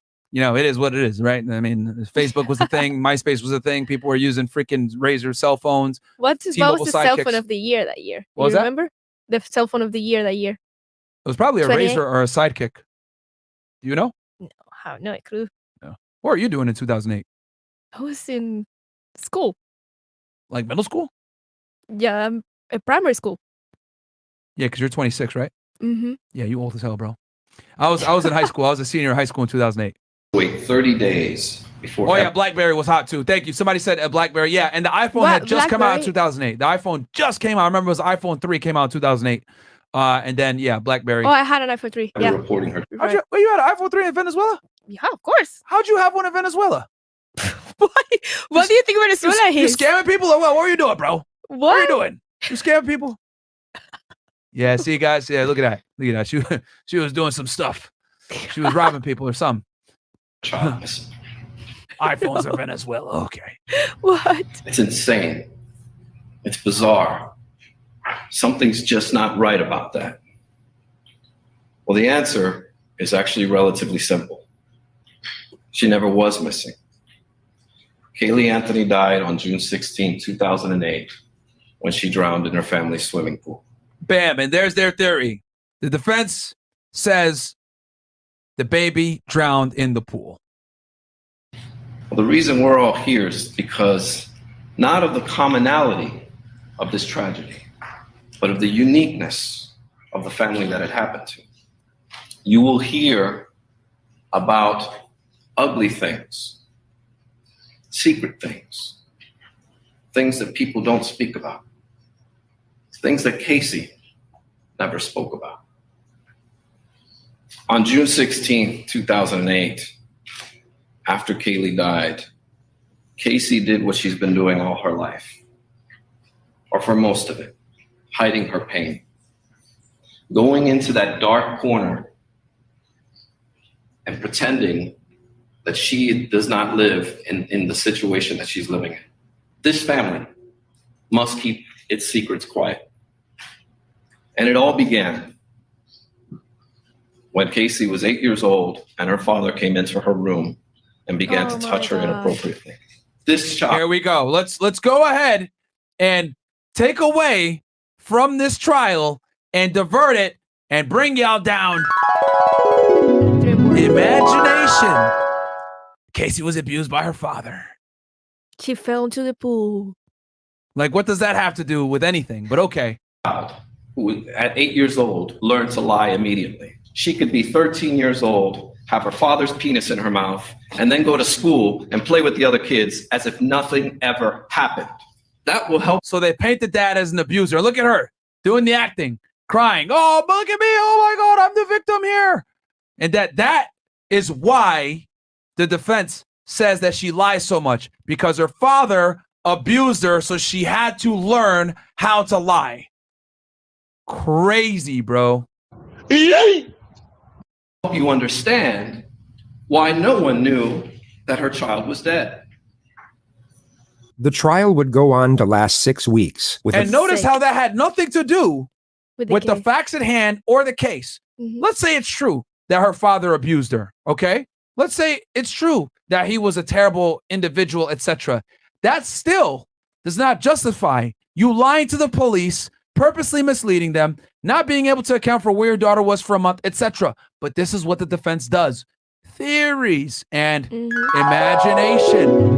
All right? They can go ahead and get away with theorizing things with not facts and just trying to disprove the prosecution's case and coming up with stories like this to sway the jury in the opposite way. That has nothing to do with the case, but they bring it up in opening statements to rationalize and justify Caylee Anthony's ridiculous lying. Prosecution exposing the truly dark and deceptive. And also keep in mind, guys, she has a vendetta against her father at this point. He testified in grand jury against her. Okay? She found out from the detective that her father testified in grand jury, which led to her indictment for murder 1. So, of course, she's going to be angry and potentially come up with a ridiculous story of her abusing her as a child, which is why she lied. Holy man. Bombocard! Nature of Casey's character. While the state relied on fact, the defense clung on to theory and proposed every conspiracy under the sun in the hope they would create enough skepticism and confusion. One of the more noted details of the trial was the courtroom presence of Jose Baez. He had an exceptional ability of narrative control and storytelling, and his capacity to create a connection with a jury seemed far more adequate than that of the state. This was my man is Charles Dickens. He's a great fictional writer. He was a beast. Yeah. I just want to state that the parents of Caylee weren't allowed to show any emotion at the court. Oh, they weren't? No, Why not? because they will kick them out. They will engage the case or something. I don't know. So the parents weren't allowed to show emotion. They had to Any stay emotion. stoic. So when the parent, her dad, he found out that she was blaming him at court. Oh, yeah. So he had to stay still. Yeah. And I think the reason why, guys, is because there were witnesses in the case. So since there were witnesses in the case, That's why. You got it. they probably didn't want them to show any emotion because that would make the jury think something. Yeah. So interesting. Recognized and mentioned multiple times in the media, yet the overwhelming majority of those following the case were almost certain that it wouldn't be enough to save the defendant. Closing arguments were put forward on Sunday, the 3rd of July. And just so you guys know, the most important arguments a lot of the times are opening arguments and closing arguments. And how you open and end the trial is typically what stays with the jury. When you have a child, that child becomes your life. This case is about the clash between that responsibility and the expectations that go with it and the life that Caylee Anthony wanted to have. Caylee meets Tony. Tony has this life. He's free.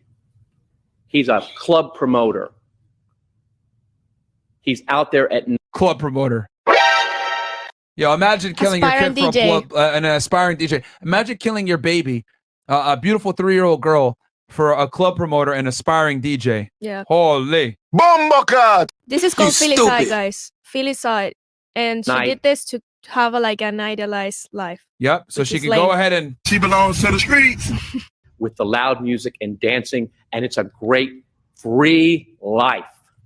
So she has a choice. A life tethered to a child, or a life free to be 22. And as hard as it is for anyone to imagine, she had to choose between sacrificing two things. The first was her dreams and the life she wanted. And the second was her child. And we submit to you the evidence in this case shows that the choice she made was her child. Here we are at the end of our journey. This guy gave a really good closing argument, guys. I want you to pay attention to what he does here. And I have to tell you that I probably think you have more questions than you have answers.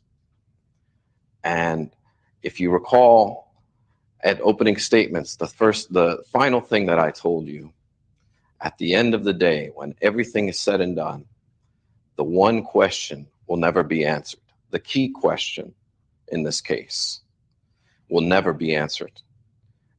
It can never be proven.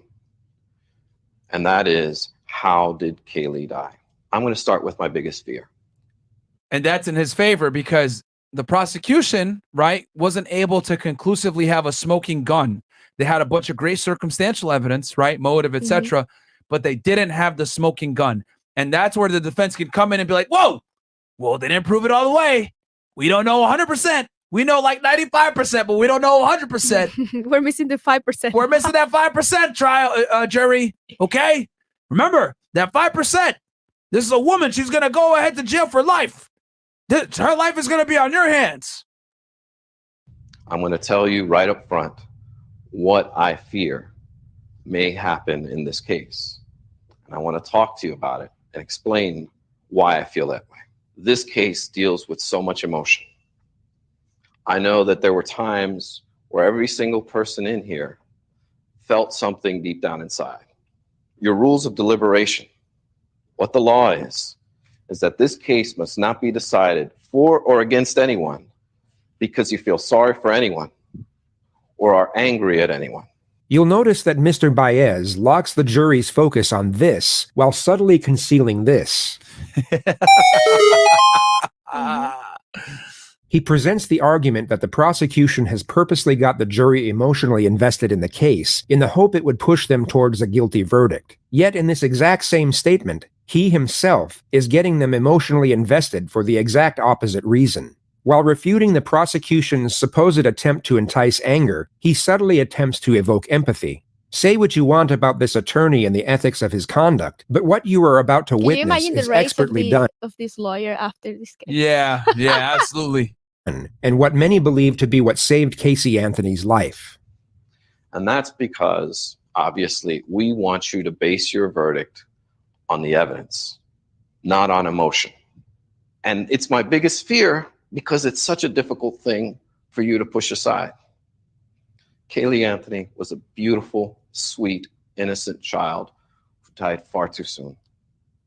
There's no doubt about it, and that is not disputed by anyone.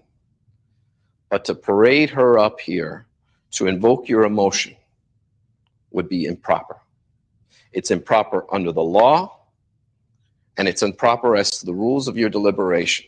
He went on for a great length of time talking about this beautiful child, not on his evidence, not on the evidence that was presented before you. It was to set up the emotion for what was to come. Which is exactly what he's doing now, but in the opposite direction, which is very interesting. So he's trying to say that the prosecution's case was based all on emotion and outrage, trying to get you out to convict her because she's a terrible mom. And that is exactly how this case was presented. They didn't come right out the gate and show you the evidence. They gave you 2 weeks of testimony that was completely irrelevant and served only one purpose. And that was to paint Caylee Anthony as a slut, as a party girl, as a girl who lies, and has... Wait, that's all true, though. Absolutely nothing to do with how Kaylee died. And this prosecution was geared in such a manner that it was deliberate, it was methodical, it was thorough, and it was detailed. Mr. Baez then focuses on the fact that the state has the burden of proof, and thereafter continues to intertwine the two essential features of his argument, empathy and doubt. Don't speculate. Don't guess. It has to be proven to you beyond and to the exclusion of every reasonable doubt. If you don't know what happened, it wasn't proven. We don't want you to tell us what you think happened. We want you to tell us what was proven happened.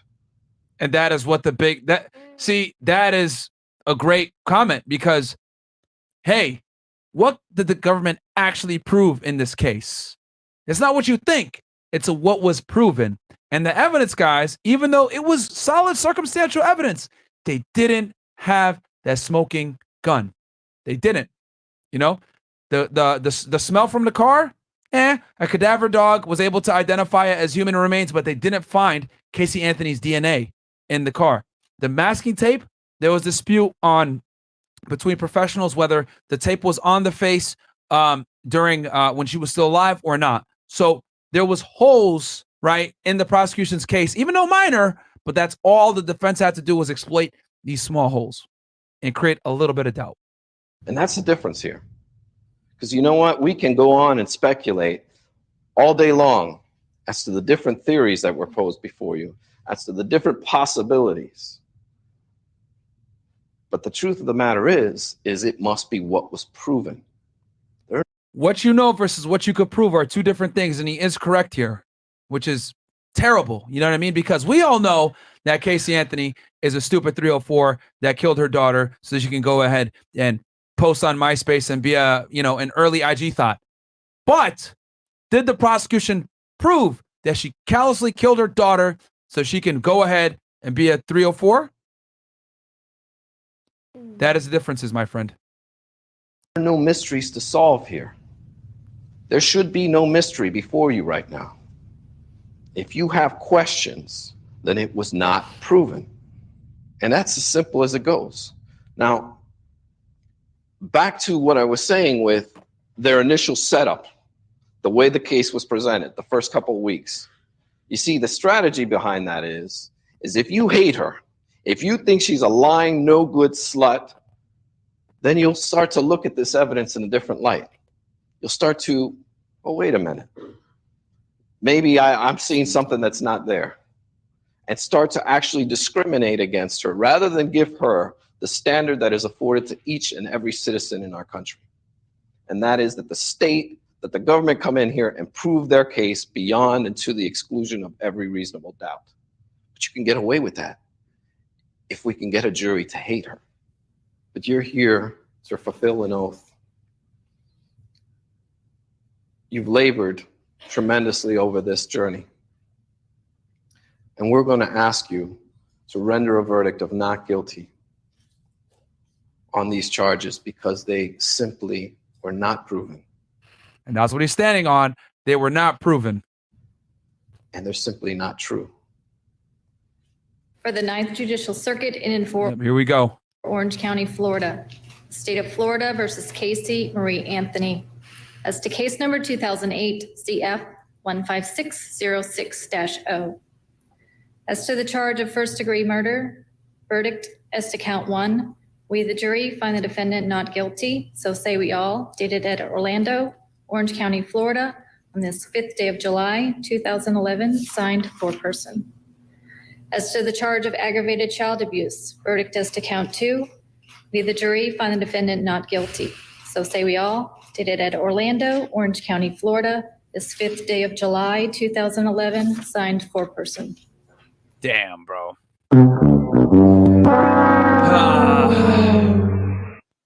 As to the charge of aggravated manslaughter of a child, verdict as to count 3, we, the jury, find the defendant not guilty, so say we all, dated at Orlando, Orange County, Florida, this 5th day of July, 2011, signed foreperson. And juror number 12, were these your true and correct verdicts? Yes. Thank you. Okay. Well, counsel. She literally avoided the death penalty. This dude saved her life, guys. And the defendant approached the podium. Well, I hope that this is a now this is going to be the greatest gloats I've ever seen in my life by this fucking guy. lesson to those of you who have indulged in media assassination for 3 years, bias and prejudice and incompetent talking heads saying what would be and how to be. I'm disgusted by some of the lawyers that have done this. And I can tell you that my colleagues from coast to coast and border to border have condemned this whole process of lawyers getting on television and talking about cases that they don't know a damn thing about and don't have the experience to back up their words or the law to do it. Now you've learned a lesson. And we appreciate the jury. Those of you that have been objective and professional, we like it. Others, we're going to be talking to again. Thank you. This guy, bro. Like, he could have held himself back. I told you. He basically just gave a middle finger. I told you we were going to get her off. Ah! You know, he was over here flexing. He wasn't even the lead. He was the co-chair. He wasn't even the lead attorney. Oh, my God, bro. Oh, man. He had to flex, though. He had to do it. I told y'all she was innocent. I told y'all. Thank you very much. Caylee did not murder Kaylee. It's that simple. And nigga, you don't even believe that. Come on. They our system of justice has not dishonored her memory by a false conviction. Hilarious, man. Crazy stuff, guys. Crazy stuff. So that concludes that documentary. So we got actually something interesting here for y'all that Angie found out. I just find out that apparently Caylee Anthony filed for bankruptcy in 2013. Uh-huh. And that's why she was like, she didn't have any money to pay The lawyer. And what ended up happening there? Apparently, a paid private investigator did a research, an investigation, obviously, on this, and he found out that apparently Caylee was paying Baez, her former attorney, lawyer, Yeah. With sexual favors. Oh boy, I told you. She belongs to the streets. It says in here that She 304 for freedom. Yeah. Here, you want to show it on screen? Oh Here, yeah. Hit present right there up top. Yep, and then hit share screen. No, down. Yep, right there. And then not that one. Click actually. This one, screen one. Give me 1 second, guys. Here. It's gonna be.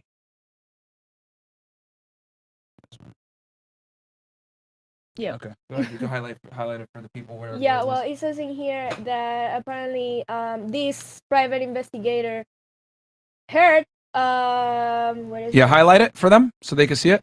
Here.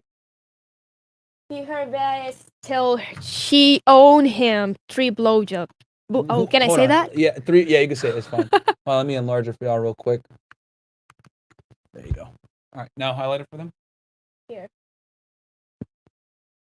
So he says that he claimed that he heard Baez tell her she owned 3 blowjobs after he canceled a media interview at her behest. Bruh, what the hell? Oh, Lord. Because she had no money for her defense. That's Damn. crazy. So he was, she gave that crazy guac 3000, man. Apparently, she was seen too close to her lawyer after the trial. I believe it. I mean, Johnny Depp, bro, did the same with his lawyer. He ended up smashing her a few times. So I believe it, because if someone saves your life, you're going to want to, like, I guess, repay the favor in this case. And she couldn't pay, so he was like, oh, it's okay. Because here's the thing. He definitely made that money back. I'll tell you that. After he won that case, he got booked. He was able to increase his rate to whatever the hell it was you were saying before. So, yeah. And just so you guys know, she did end up getting, even though she got acquitted of the murder charges, right? She was convicted on 4 misdemeanor counts of providing false information. She was sentenced to 4 years, 1 year for each count, according to CNN, but with credit having already served 3 years, she was released from jail on July 17, 2011, in part for good behavior. So they threw the book at her for lying, guys. But you don't get that much time for misdemeanors. But they're like, you know what? You got off on killing your kid. We're hitting you with the book.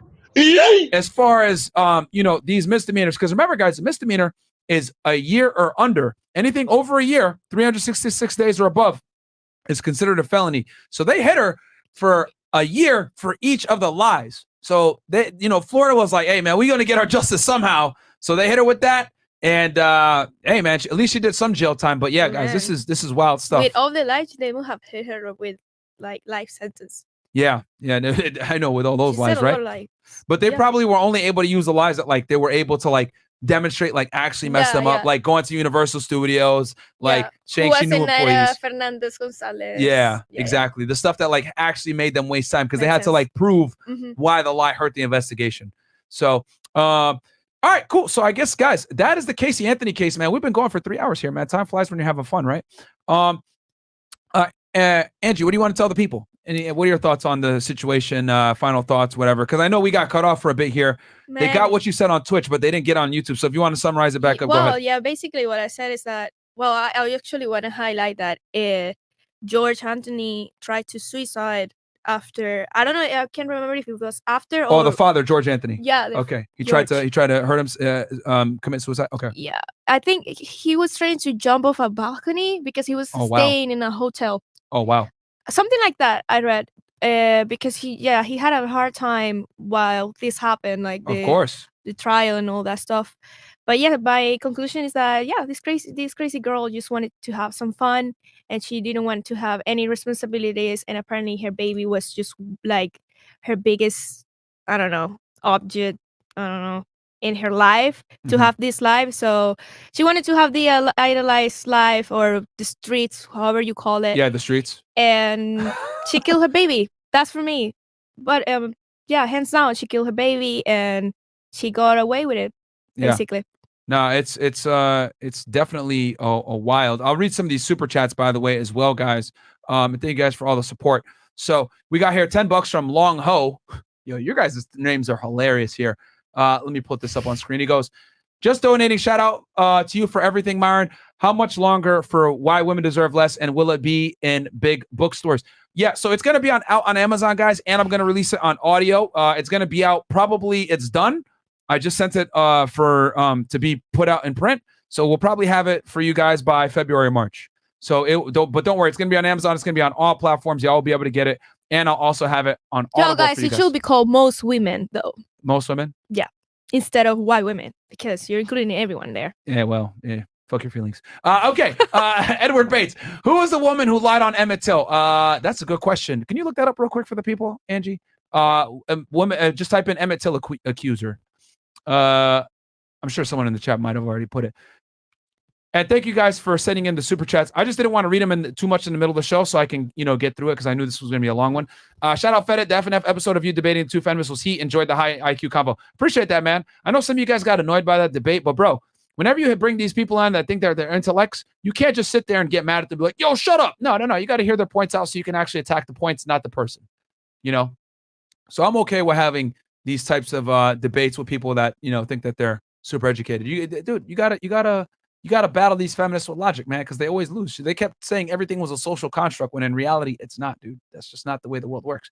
CKB goes, yo, Myron, if FNF gets banned from YouTube, you'll have to stop posting on Fed as well, because if you do, they'll ban Fed as well. Who knows, man? Once LDA becomes a YouTube member, shout out to you, my friend. Welcome to the team. We got here another chat from Rex Gardner. Huge fan of your content. Inspired me to ask the love of my life to marry me. Guess what my sister said? Yes, thank you. What? These guys are crazy. Yo, this chat's crazy. Yo, guys, do me a favor. Can you guys like the video, by the way? Help me get up to 1,500 likes. I think we're at 1,400. So, yeah. You guys are hilarious, bro. What the hell? My man trolling out here, out the woozah. These super chats got no chill. You guys are funny. Myron's grandfather, and it's a picture of Osama bin Laden. Thank you, bro. You already know what time I'm on, grandson. I know what time you're on, bro. You on that demon time, my friend. I thought you were dead, though. Obama said you were dead, bro. Are you alive still? Miss Lawless goes, Casey later said her dad abused her sexually and had seizures when Kaylee died. She also claimed Kaylee was raped baby with her ex-boyfriend who drugged her. Yeah, I think that's from the documentary from Peacock, right?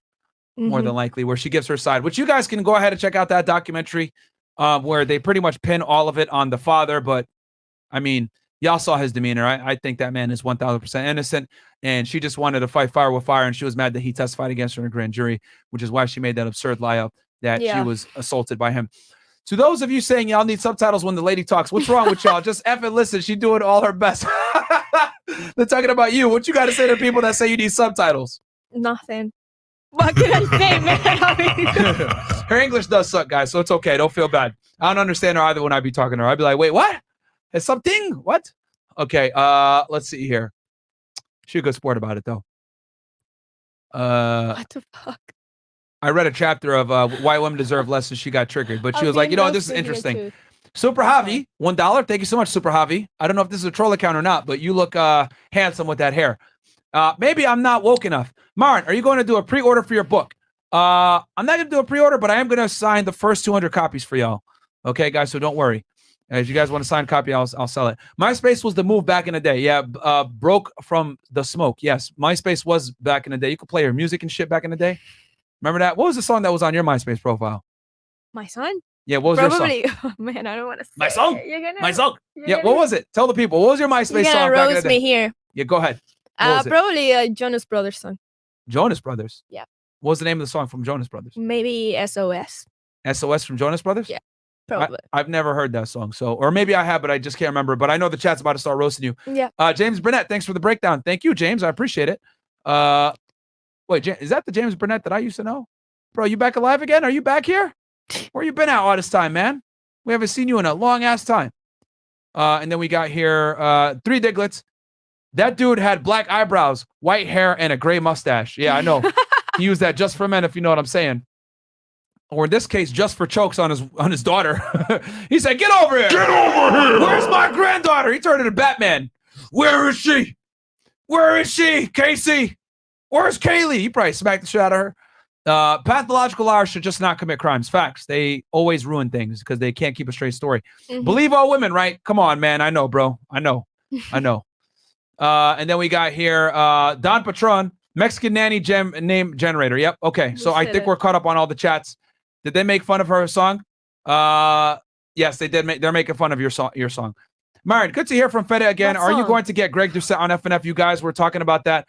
KNF Chess Bra Pod would love to see. Yes, we will be getting Greg Doucette on, guys. Don't worry. I got him locked in. I just got to figure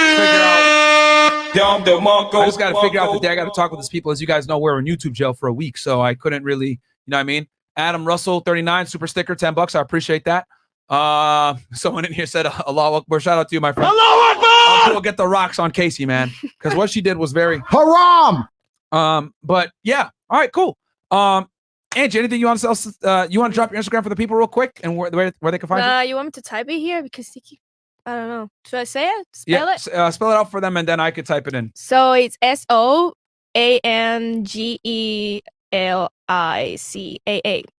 All right. So it's So Angelica with 2 A's at the end, guys. Yes, there you go.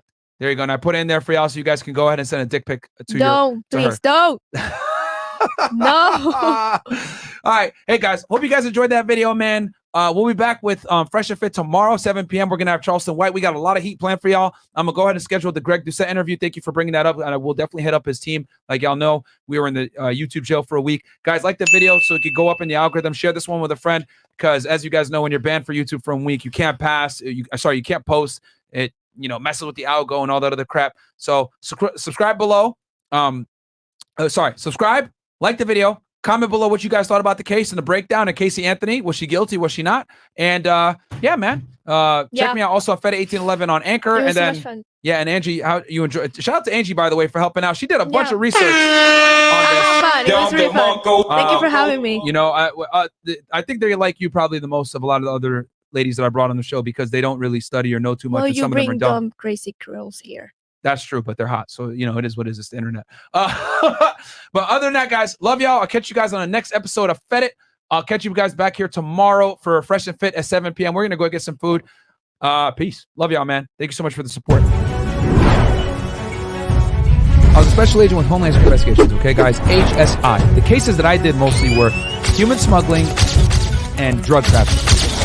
No one else has these documents, by the way. Here's what Fed It covers.